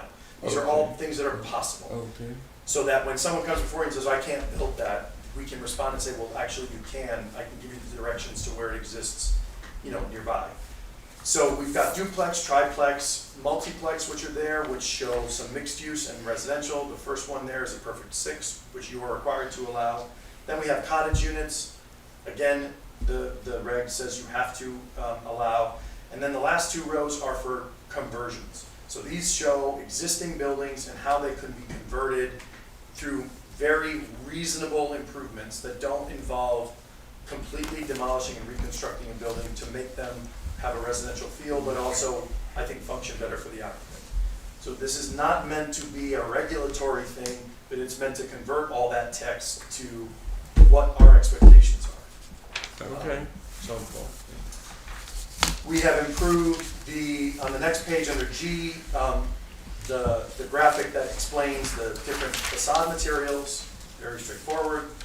The next graphic that you'll see there is a representation of all the building elements that are, again, written in Word to its left. So how you might use those improvements on a building. It's, again, meant to just be essentially education, so that if a neighbor finds out that the building has been proposed, and you're like, well, it's going to have all these facade treatments, and then we have regulations for primary facade materials, they're going to say, that doesn't make me feel better. But we can start to show them the expectations. Roof types, again, you will notice, flat roof, not included, right? At least in my mind. Understood. Asked and Yep, answered. agreed. Yep, agreed. So, then we get into unit configuration, making sure that they have all of the things that one would expect to have in a unit, including laundry and places for storing personal items. That's something that could be a challenge in certain developments where there's not enough space for people to put Christmas decorations or a bicycle or a Halloween costume out of. So Chick-fil-A. Huh? Chick-fil-A. Yeah. Right. So we have some language in there about the unit configuration, and then site layout, refuse areas, outdoor storage, shall be visually screened. Again, trying to get really into how these things will operate.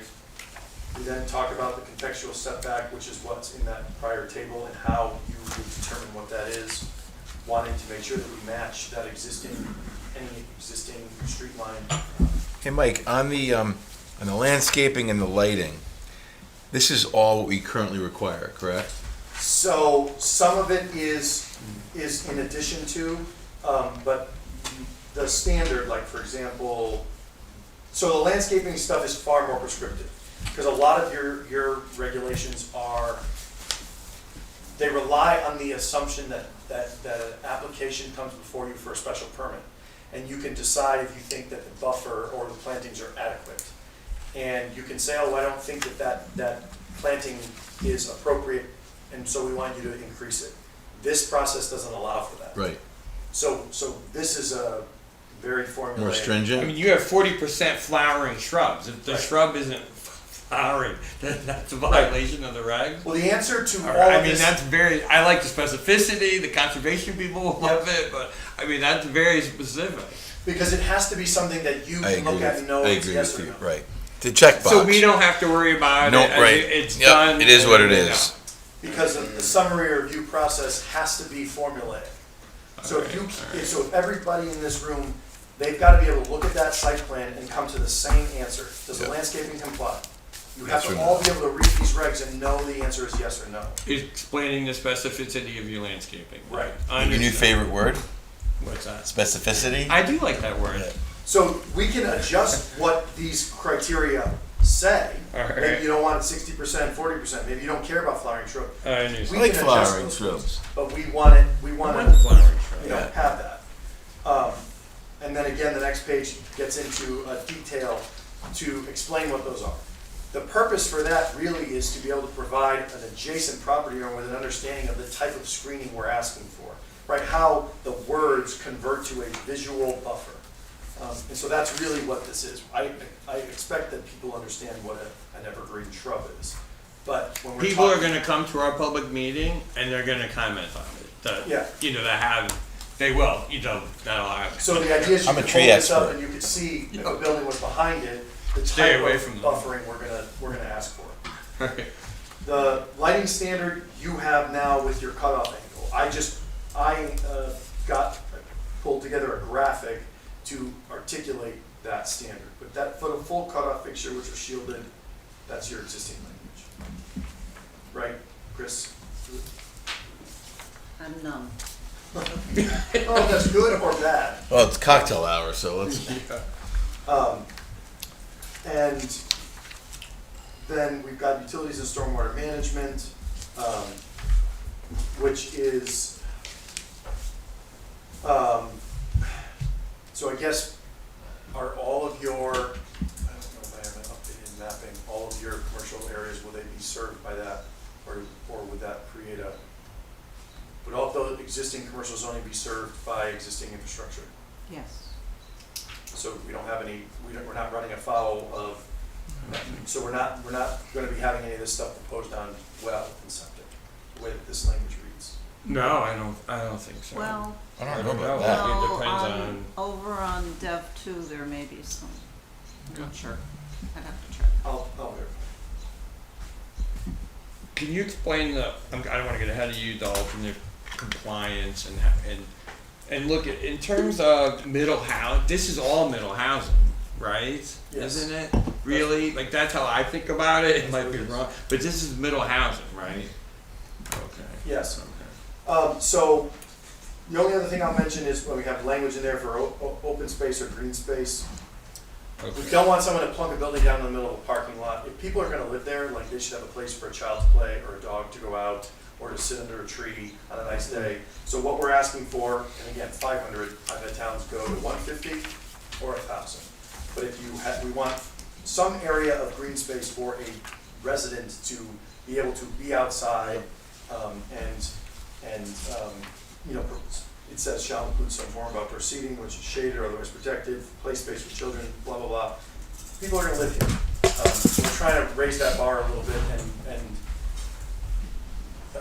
create an expectation that this will be a place where people will actually want to spend time.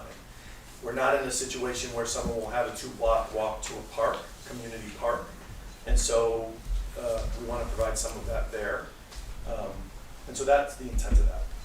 Mike, something to think about, this could crowd out, I don't like that phrase, but this could reduce or crowd out commercial development options in town, right? Because if, you know, there's gonna be that back and forth, look, the town of Woodbridge has a lot of our tax revenue is from residential housing. So, you know, the town recently hired like an economic developer, part-time or something, right? But what's gonna happen is if these units are going in, it does reduce the town's commercial space availability, right? In a town that's already highly residential.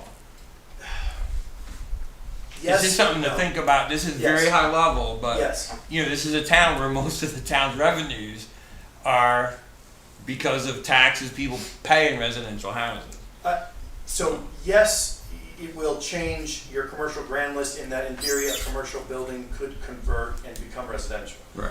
However, multifamily residential housing is not without its own value and can be a very strong contribution to a grand list.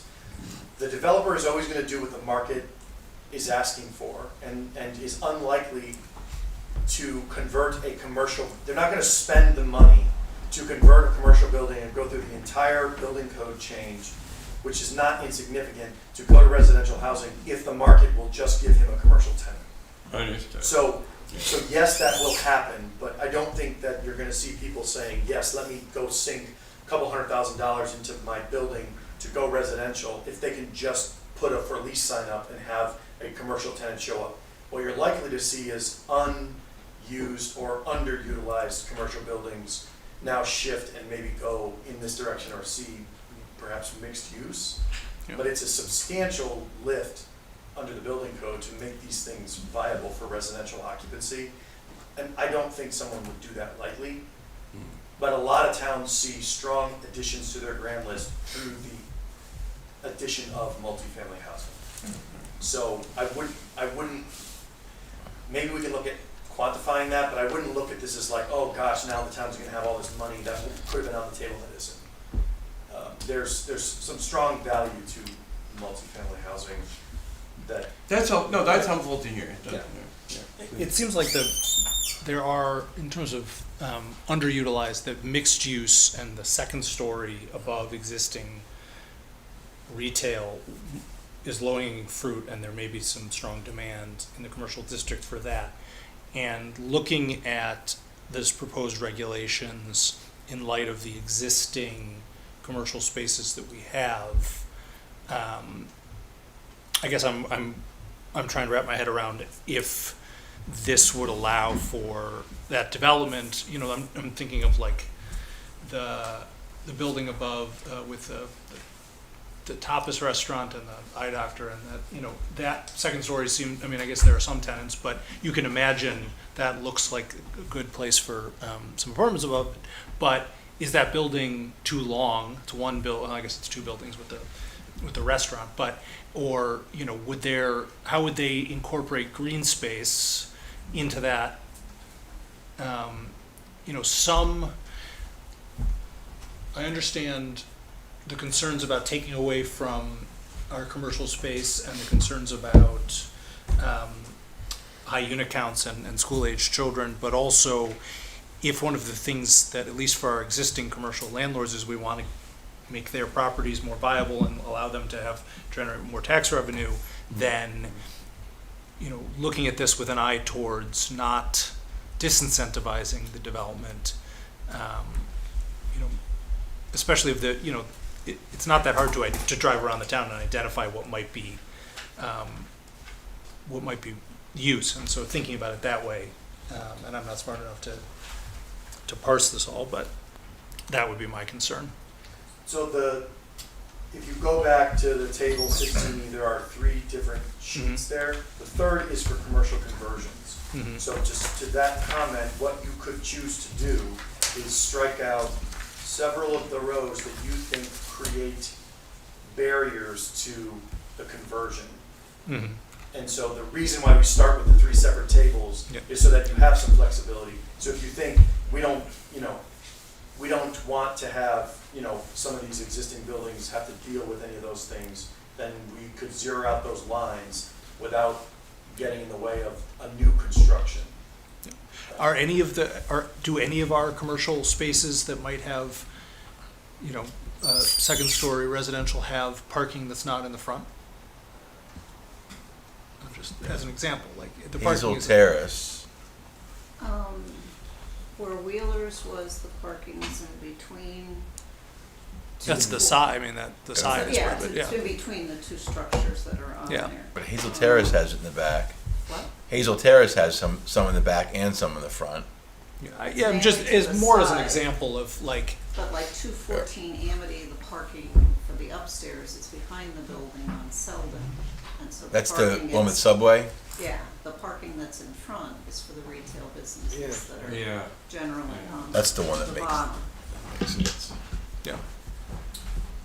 So, the other thing is, you may have places that people want to construct a second building on the same lot. And so, again, part of this is trying to think to a lot of that. You know the properties better. I can drive around and I can see them, but you're never gonna hear me tell you to not make something less complicated, because that's always the approach. It's just that we're deciding between, do we want to overcomplicate, someone wants to do this, and do we want to be in a situation where we've got a development that the regs have allowed and we don't like? Yeah. Yeah. I don't know where that falls. I think that regardless, I don't think that if you all drove through town now and pointed at every commercial building, you'd say, I love that building. I love the way that building, right? We're all surviving with buildings that maybe don't look so hot. I think the risk is low. So you may decide the risk is low and in favor of housing, we're gonna lean in the direction of making this easy. You may decide it's not, and you wanna leave these standards. I'm sure we're amending them. And I'm gonna look to you to decide, are we crossing stuff out, are we adding stuff? That's, where you're the expert. All right, a little bit on process for a moment, if I could. So, our next regularly scheduled meeting is June 1st. I'm thinking we should schedule a public hearing on this draft document. Not June 1st, but the first Monday in June. So, It is the first, it is June 1st. is it June 1st? It is Monday. So, Nick, if you want to weigh in, or Chris, if you want to weigh in on this process.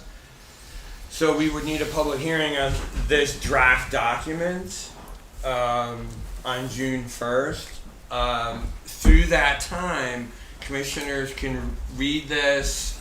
We're going to have questions, that sort of thing. But I think this document can go out to the public on the 1st. No, before the 1st. Well, go out before the 1st, but we would have the public hearing, because we have to have a public hearing on it. All right, and then we would leave it open. Is that what you were saying before? We'll leave it open until the state comes back and revises the regs? I suspect that there is a strong likelihood that you will know by June if the July 1 deadline has been kicked. Okay. But you should be in a position now to get your July stuff taken care of. And if you decide during the hearing or with feedback or after review that you want to tweak further, then we'll just keep the regulation hearing open. So commissioners will be looking at this, talking about it, okay, trying to understand it. And then the public would come for that meeting, which would be Monday, June 1st, and they would have something to say, and then there could be further changes to it. And then at that point, we would vote on, do we have to then vote before we send it to SCROG? No, it has to go to SCROG before your hearing. So, does it go to SCROG like this? And can we make If further this is what changes? you're going to hearing with, I have to file something with the town clerk and say, this is what you're going to hearing with. If you're going to hearing with this, this is what has to get filed, this is what gets sent to SCROG. But we can keep making changes to it. No, not before the hearing. Once the hearing starts, based on feedback or whatever, then you can amend it. But this, you need a document that's Send to the public. static, Right. that the public gets to look SCROG at looks and at. SCROG gets to look at and everything else. One of the Yeah, things that I see with this that I'd asked to have changed was it still refers to the stupid code rather than the regs. Yeah, And so- that's gonna confuse people. I can, like I said, I can give you something that refers back to it, but the way that the ordinance that the town adopted exists online, at least in my reading, was that was the official code, so Nick Can would know. can I jump in on that? There's two, we need to somehow resolve this whole two different code sections thing. There is the E-code, which is the website, which is where the code of ordinances is, it's where the charter is, it's where these regulations are. And for some reason, they have different numbers. So if it's a matter of like deleting the PDF that has different numbers and just using these, I mean, that seems more transparent and easily accessible to folks. It's obviously up to the commission, but I'm not sure why there even is two different numbering systems at this point. Because until there was a code book that incorporated this stuff, the zoning regulations were separate. The wetlands regulations were separate. And then the code came in without any discourse to the land use agency saying, hey, this is what we're doing. Yeah, those darn publishing companies and their formatting, I tell you. But, I mean, here's where we are, guys. This is commonplace, I'll tell you. Like, everyone uses the E-codes. So if there's some sort of way that we can dispense with, I guess, the other version, that would seem more efficient to me. Chris, is there some, like, log jam that if we use these new numbers, I mean, besides changing forms, maybe, like what is there an issue change, like if the commission were to say, okay, we're gonna adopt the E code as our effective sections, what does that create I don't know, administratively that's burdensome to you? I don't have the E code in a document that I can change. So the I mean, Oh, I've you been- mean like redlining whenever there's an amendment? Right. Oh, well, that's easy. I do it all the time for ordinances. I mean, that's a non-issue. We can figure that out. Anything else? That's the main issue. How quickly can you get this gone? I- No, we're no, still- because I think they have a meeting in I know you about have a 10 days or meeting, so. and Scrog says, and Michael says that he can talk to Scrog and they'll get it on the agenda, so if they do, they will. Right. So No, I guess- hypothetically, as soon as I know what I'm sending, I will go No, online, no, fill out I'm the just saying that form. if we wanted to have that done before the June thing. Hypothetically, I can send this to them All right, tomorrow, that's- as long as I have whatever it is that I'm sending to them. Yeah, I have a meeting tomorrow with Scrog at 2 PM to do a check-in on the regs that we're writing for towns in their region. And so, they indicated they would be as responsive as they had to be to make sure that we were within our timelines. So I don't see any reason why when Chris sends it, they will, I think that they'll get back. And they had I mean, the worst case scenario is that the hearing stays open until after the meeting in June. That's the worst case scenario. That's fine, I'm just. All right, so why don't you send this in? Well, Is we there- haven't gotten there yet. Is there a way, I mean, I know is that Paul asked us too, but like somehow highlight what's in here that's existing regulation versus what you've changed? And I think that would be good for the public as well, so they say, no, like, hey, all this up on this table is existing regulation, and this is recommended changes in response to, the The Yeah. charts are all new, right? Because there was no previous. Yeah, so like, the text I have I have a red line, but with the tables, it doesn't track. So like some of the stuff, I created tables where you had the existing criteria, but, like for example, in 16E, I'm creating a table with the information to make it easier to reference so that going forward, so I could come up with something and will have to be maybe some word and some manual just to try to. right, but these tables, some that's existing, right, and some that you've tweaked. Much of it is our existing criteria from other places in the regs that were echoed.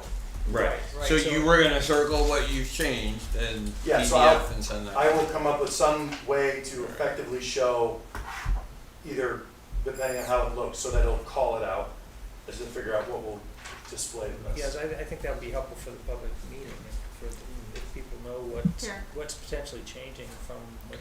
I think part of the issue is having a summary that, and I don't know if there's any venue, but something that can be distributed that says, a high level, there's a new state law, and it's what your presentations, but there's a new state law. We're proposing, this is in response to that. If we do nothing, this is what can happen. You can convert or build in our commercial districts. And we are trying to try and regulate that. And it's, that has to be, because I think if we just if this document gets circulated, people are going to interpret it however the hell they want to interpret it. I mean, they still will, but to It's to helpful to provide have some- it explaining to cover provide letter some or something context. that- Yeah, absolutely, yes. Because- Yeah, I could do we have done that, Yeah. and I can do an overview or a cover memo that explains at a high level why we are doing this and what we are doing within the. And this would be in my opinion, a opportunity for the administration or the select board or, the first selectman or, to engage on this and to get that message out, because we don't have a Facebook page. It can be posted on our, it will be posted where you post everything, but trying to make it so that we're not catching people by surprise. I think we'll hopefully we can get other parties to, and you know, if they are for or against, they can come and talk to us at the public hearing, but trying to craft the narrative at least a little bit and drive, you know, to at least provide the context so that the people who come at the public hearing are not the ones who are 100% driving the narrative of what the interpretation of this is. I mean, I think most of the board understands the seriousness of these and you know what we're trying to achieve, and the way that the public hearings are set up in the previous things was it doesn't feel like we get a lot of chance to initially say that. We have to listen to hours of and we should get all the public input, but it would be nice to start with some explanation of why we're doing this and provide our context. But you also have to address the things that are changing in here that are not part of the Sure. response to that. Sure. No, yes, very true. Because there are definitely things in here Yeah. that are just things that don't relate at all Yeah. to that aspect. Yeah. So we need to have those pointed out, Yeah. which you're going to do. But it would only pertain to middle housing, because by creating a regulation that deals with these uses in its own section. If I'm creating something that says, you know, you've gotta do these 10 things, it's for, only for middle housing. So if you have an existing standard in your regulation that has been there forever for a whole bunch of other uses, that remains the same. The reason for the separate section is so we're not trying to bake all these in with your current stuff. So everything that exists for commercial uses in your regs now stays the same. This would only apply if they're trying to do this, the middle. Housing in the commercial. 2 to 9, right. But I'm just mentioning to where you were talking about changing the process for two-family houses. Yes. There's a whole history behind Yes. why that is the way it is. That's a good point. That is probably the only thing that is different and unrelated, although, right, we're technically dealing with 2 to 9, but this is not in. That is true though, with the two-family housing. I know, Paul, I know. Yeah. I'm in favor of the two-family housing change, but is it prudent to pull that out now and try not to muddle the issue for this Sure. July?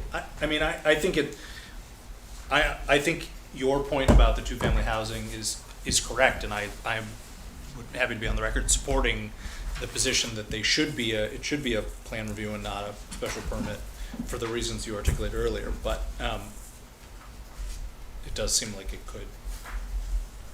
People could get stuck on that. It's not precisely covered by Act 2501 July 1st timeframe, right? Not in This a was some- residential zone. Right, so you felt that it was something that was reasonable to include, so you did it.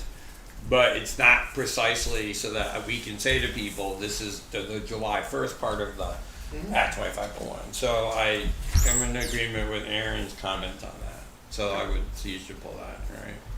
So I can make an amendment and send you that tomorrow so that what you refer to, Scrog, is reflective of that.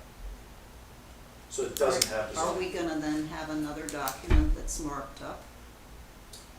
Well, but if you were trying to get it to them ASAP, I was just thinking if that's the one thing you're concerned about, I can make that change and still get you something tomorrow morning. We just want to make sure, Mike, that we're not missing anything else that is material. All right, and Chris is helping us here to do that. Right, so the only thing that you have to sort of come to is, once you decide to refer, it's pencils down until the hearing. So you can still contemplate changes, but I just wasn't making them. Right, That's right. right. Yep. That's correct. Well, is there anything else on the level of that residential A two-family house change? Anything else that rises to that level? I mean, Chris just got this document too. She's Yeah. got it. I'm just saying, if you're gonna mark it up to say what the changes are, typically when we've gone to hearing, we had that track change thing as the thing that the people looked at, Oh, so welcome that back. they knew what it was that was changing. Yep. But I don't know how quick you can do that. Well, I don't know if it's simply just putting, you know, like Jeff had said, you know, taking the tables and saying, these are no, you know, Yeah. taking standards and putting them in a table. Yep. So that gets written down at the bottom. I can Okay. definitely have that completed, and I can have that all articulated in either in some way that is clear, probably not for tomorrow morning, but I could have something I definitely. mean, if you by- had it for Thursday, and as long as Scrog knows it's coming.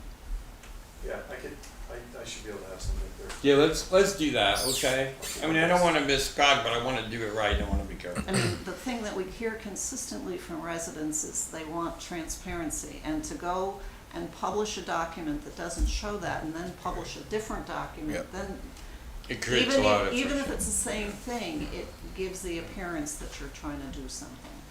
And you want the public to have faith in what you're doing. I couldn't agree more. We're just trying to get as much done as we can with the time that we have. If we can't get it, you have to refer a document to Scrog. There's nothing that says you can't have a whole repertoire of stuff that is supportive of this that goes out to everybody else in town. Scrog is only gonna be looking at this, and they're gonna have no comments. Understood, because- Mike, So understood. if there's things that we can do, it could be slides, whatever, that you think should be part of this package for the town of Woodbridge to consume, we can certainly prepare whatever that But Yeah, if you I mean, could I do just- the thing in just 2 or 3 days and say, hey, these are the more material, bigger changes, they may or may Sure. not apply to Act 2501, something like that, just so that we have an idea that would be very, very helpful. And yes, we know that once it goes to Scrog, it's then static, but after the public hearing and open hearing, we can make changes as we would like. You're gonna comment on the regs too, and the thing with you making the proposed changes is you don't have a timetable to close the hearing. Right. So, as Mike said, if by June, you know, the legislative session has told you, no, they've rescinded this July 1st date, now you've got a breathing room, well then, you've got time to keep going, although everybody will tell you it's now summer. and Well, nobody's here Paul, in we're the gonna have summer. a session in the first week of August, is that okay? So, We'll move ahead, we're moving on. Do we have a plan? what? So we have a plan. We have a plan. We're gonna get a document from Mike in a reasonable time, so he's not up 24 hours. You're not working tonight, you're going home, right? probably will be, but yes, no, Okay. we'll get it to you for All Thursday. right. And I will confirm with Scrog tomorrow that we intend to have something to them by the end of the week, and then we need it for the June one. Right. So they can publish it on. They're their gonna be own. under pressure too. I mean, there's no doubt about it. I mean, this is, you know, there's no doubt. They know that. If even people are, even if even commissions are getting them what they need to, it's very hard to do at this time frame. And, Which is, and as I said, if for some reason they can't get you comments for June 1st, so what's the harm of continuing the hearing? You Even just if keep it it's open. even if it's midway through June, as long as you have enough time, if you choose to adopt this before July 1st in whatever context it may be, as long as there's time to do what's required in terms of publishing a legal notice, getting it filed with the town clerk, and all that other good stuff. You know, it can't happen the next day. understood, We need some time. understood. We also are aware of the fact that we have a time frame because of the state. All right, any other questions or comments? I was just gonna say, like, basically, kind of back up what Aaron was saying. Like, what I've been hearing is like we need to have some kind of like introduction to the community as to what we're doing and what's going on. And I just, my notes are saying like, what is happening?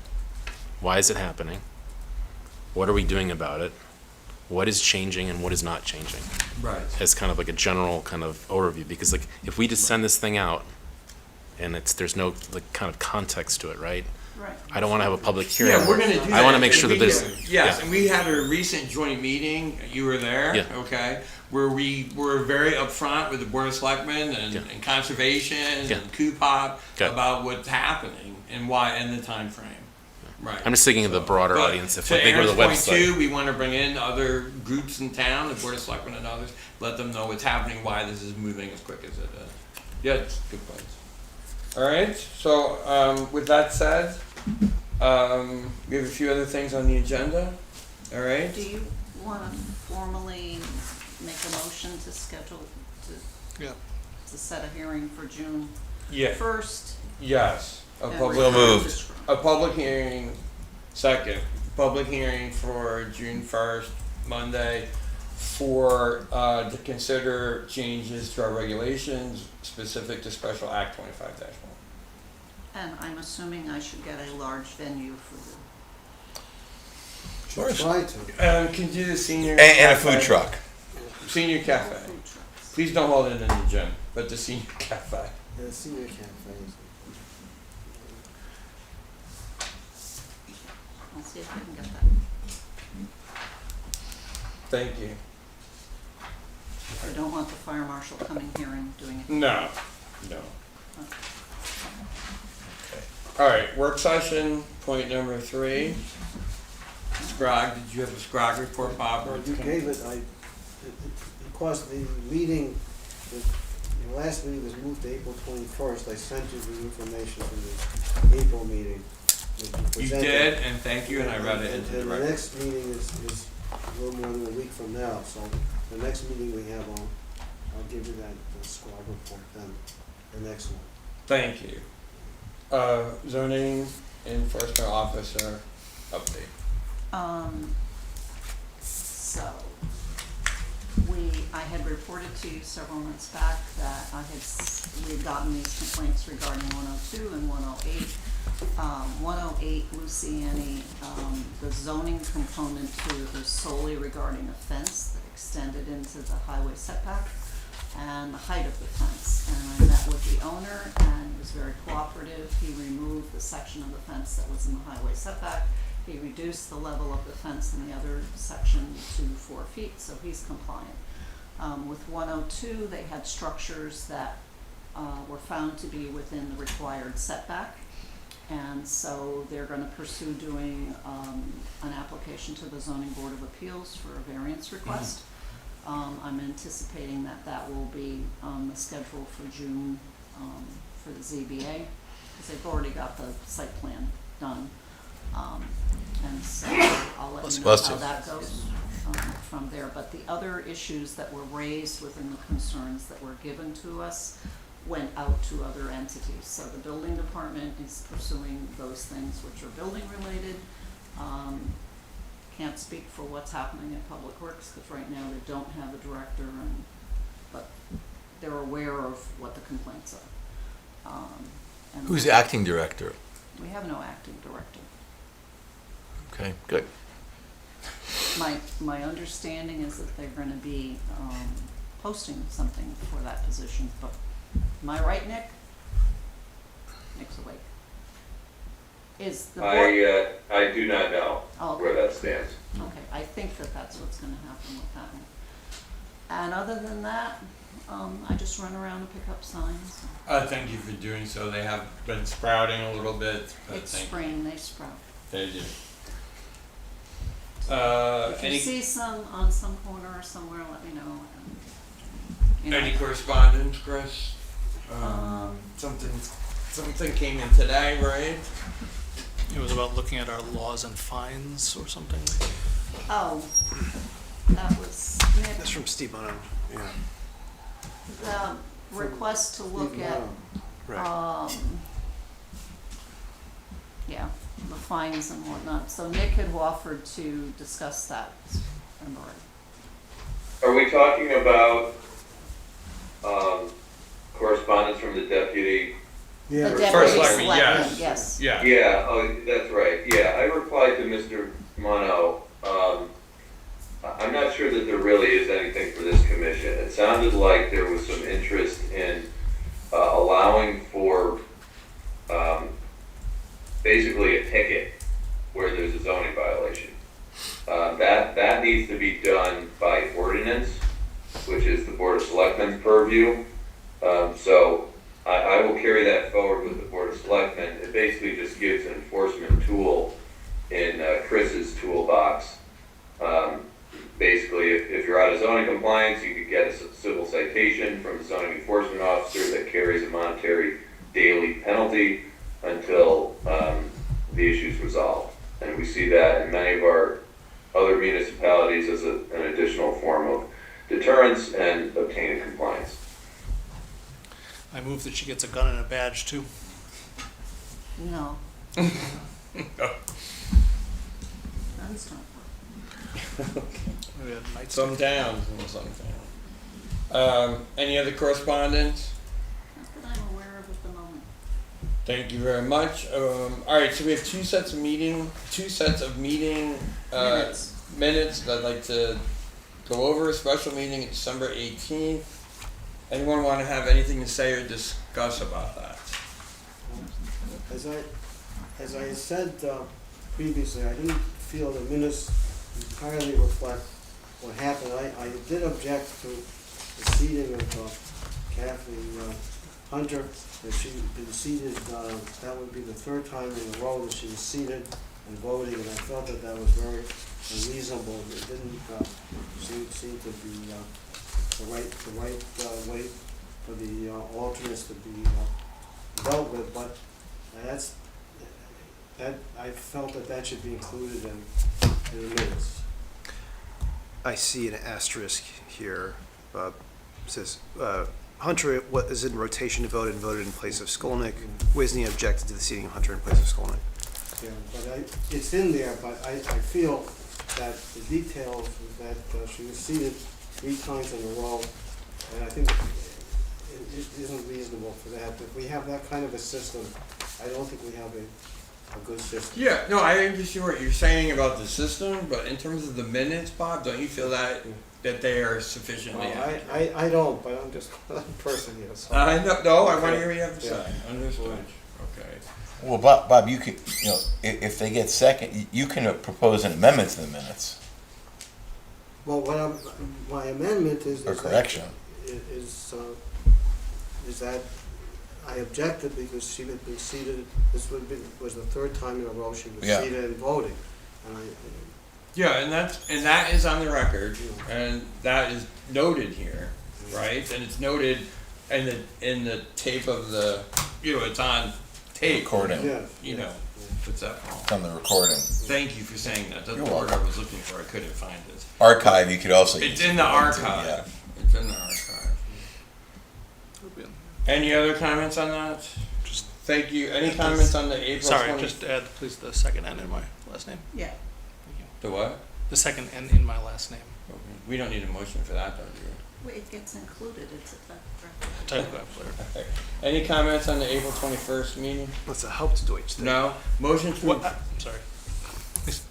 The April meeting, I am listed as voting. Okay, I'll fix that. Yeah, it's typograph, but it's I wasn't there. So There was also, I got Horowitz in there too, so don't worry. that's my typographical too. Okay. I was moving a little too quick. It's all right. Vice Chair. Now- I apologize. I've just run, Continue. Continue, please. Make a motion to approve as, with any of these changes, December 18th. So, let me be very clear. What am I changing, if anything, other than names on December 18th? Nothing. Unless someone proposes a change.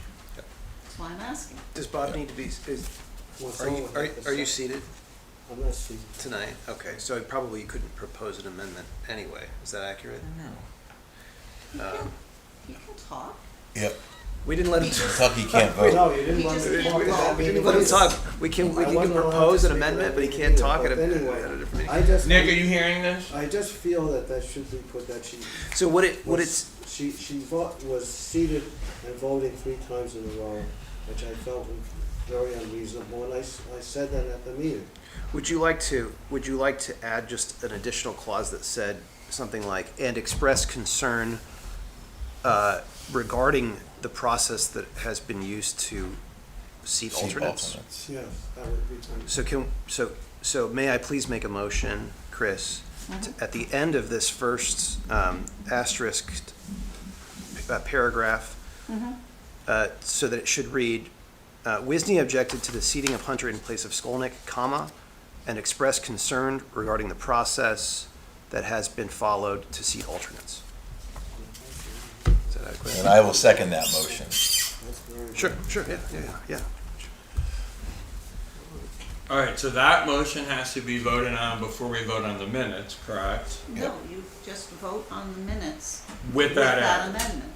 All right. Question. Right. I wasn't even on the board during it. Have you read them?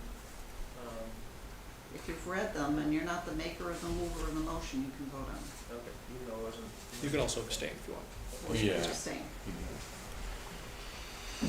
Okay, all those in favor of the December 18th minutes as we've discussed with the motion? Aye. Aye.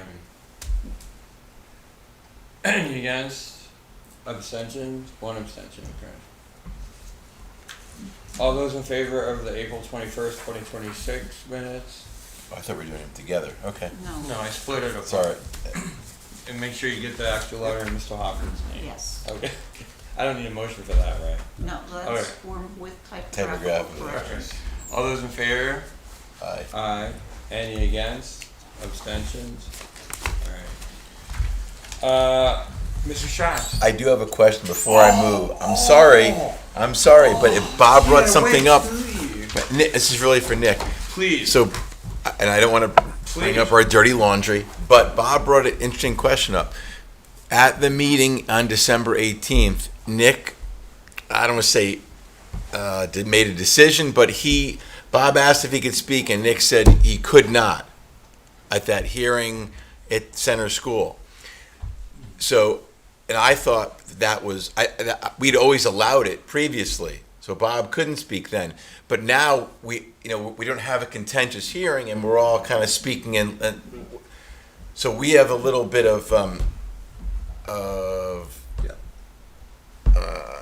incongruity, Yeah, I'll take that. and I think we You're need just trying to advance an idea? we don't have to resolve it right now, but it shouldn't go unnoticed because that was a big hearing. Yeah. I know you felt passionate about making comments and you weren't allowed to, but now we've kind of in a relaxed setting. Anyone can talk, so we need to do something to make sure. Well, the distinction, Paul, is you guys are voting on minutes, some of which you guys were present at, versus an actual application where alternates, if they're not seated, they are not legally permitted to insert their opinions and into the application. So And they can ask questions. They're not part of that discussion, though. That was whatever ruling, and I don't recall specifically making that, but it very well could have been the Right. case. I mean, alternates are not supposed to talk at the deliberation phase of an application. It's So- hard when we have it's held Yeah. open and the alternate today is seated in the next hearing. Yeah, Stay in that's the because key I've point. Yeah. There were certainly times when I was an alternate where I spoke where I wasn't seated. Yep. And I think I asked at the beginning, this was before your tenure, Nick, and I think I asked, oh, can I talk? And it was, yes, Yes. I mean, whether it was a non-contentious application or just conversating, but I recall that. yeah. We just need to be consistent and find out. So if what Nick is saying is the letter of the law, then that's how we need to continue forward. But I specifically recall prior to that, Yep. other commissioners speaking, asking questions and inserting opinion prior to Nick becoming our counsel at During the applicant. deliberation? Yes. After you guys have moved? Yeah, I Yes. Paul, Yes. I think so too, Nick. Yeah. Nick, I think we so should not be too. doing that. Yep. yeah. That's, But again, here's may I? of course you can. Just for additional clarity, here's exactly what happened. Jeff asked Nick, Yes. what would you advise me to do? Would you advise me to let Dr. Wisnia comment here as we're about to vote? Nick said, I don't think that's the best approach, but it's ultimately at your discretion as the chairman. I believe that was the exchange was something very similar to, and I'm not trying to throw you under the bus, Jeff. That was, and No, you're and not. you're articulating that It's that was a not like higher that. stakes, it was a higher stakes situation, and I think it was a judgment call. I'm comfortable, things being left to the judgment of the chair when we're close. But this was voting versus even being able to speak about Yeah, stuff. but No, this is This is Right. two separate issues. Right, that's what I'm saying Yes, right now. I agree. So my comment was more about voting rather than being able to speak at all. Yeah, this is before, but I remember at the time that you said that I advised my clients not to let alternates or people not seated speak. So that was Yep. maybe exact verbatim, but that's essentially what you said. That- I said that or No, Nick? he said that. Nick No, that was Nick's opinion. Yeah, I mean, Legal- that is what I advise my clients. That's Yeah, accurate. we- No, but that's Yeah. what you said. But- I mean, Nick, this is not a knock on you. No, I'm- I'm not, I'm saying. No, that's what prior wants us to be to you coming on, this is what we did. Everyone kind of spoke and asked questions, and then at that hearing, and it shouldn't be discretionary. We should just follow a procedure regardless of the hearing, because then someone's going to say, "Well, I think it's contentious." Jeff's like, "This is not contentious," and then we have a debate on what the word means. So whatever I we. don't think anyone is suggesting just leave it to discretion on a case-by-case basis. I thank Dr. Cherry for getting into sort of the context of what actually transpired on December 18th. That's consistent with my recollection as well. And no, I'm not suggesting that you guys just willy-nilly make decisions or leave it to the chair. My advice, which will not change, is that alternates should not be permitted to participate in final deliberations of an application. End of story. That they're If not they're voting seated on. as full members and then they are seated again at the voting table, then that's an exception to that. But otherwise, alternates who have not participated in an application should have no place at the final table. Yeah, I understand the tension in what you're raising, Paul. The other thing that kind of happens in some of those is alternates come. That's my next on point. and I was on going to ask and Nick on about and that. on. What And in happens? some Yeah. towns, that same alternate follows the application all the way through. Right. So Or you don't switch them out. right. I was So going to that- ask Nick, what happens when an alternate gets seated, and then we continue it, and then and that person is not seated, and so The full member who acts on it should be the one reviewing if they're not going to defer to the alternate, then taking over their position, continuing to the final table. Then that full member who then comes back the next meeting has to be fully apprised of what happened at the prior meeting. Watch the recording, review anything that came into the record, and then yeah, it's fair game for them to be a full voting member again, and that alternate is out. I mean, it's up to you guys if you want to change around the protocol for rotating versus having a static alternate and then a full member, sort of gives up their seat on an application. That's another way to do it. In fact, the town charter, I believe, allows an absent commission member to say who they want to vote for them in their absence. I think if we have a Right, Nick? situation like, That's for zoning board of Correct. appeals. if we have a situation like the last, like Fountain, where one of our full members recuses themselves for the entire period, then seating an alternate permanently in their place is a better outcome. I don't know how you choose that person, but then having it rotate every meeting, I think that would have been a better outcome. I mean, the problem that you had for 804 Yeah.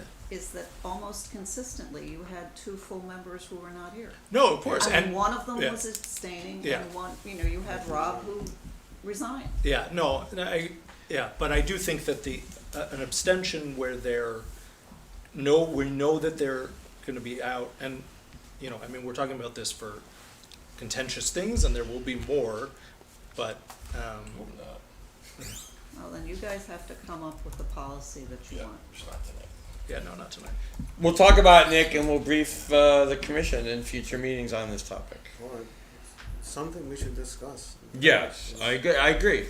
We'll put it on an future agenda or something. All right. let's get through July. Yeah. We're gonna have it in the August meeting, okay? I won't be here. There's no August meeting, but good try. Paul, I will now hand it back again. Move to adjourn. Second. In favor?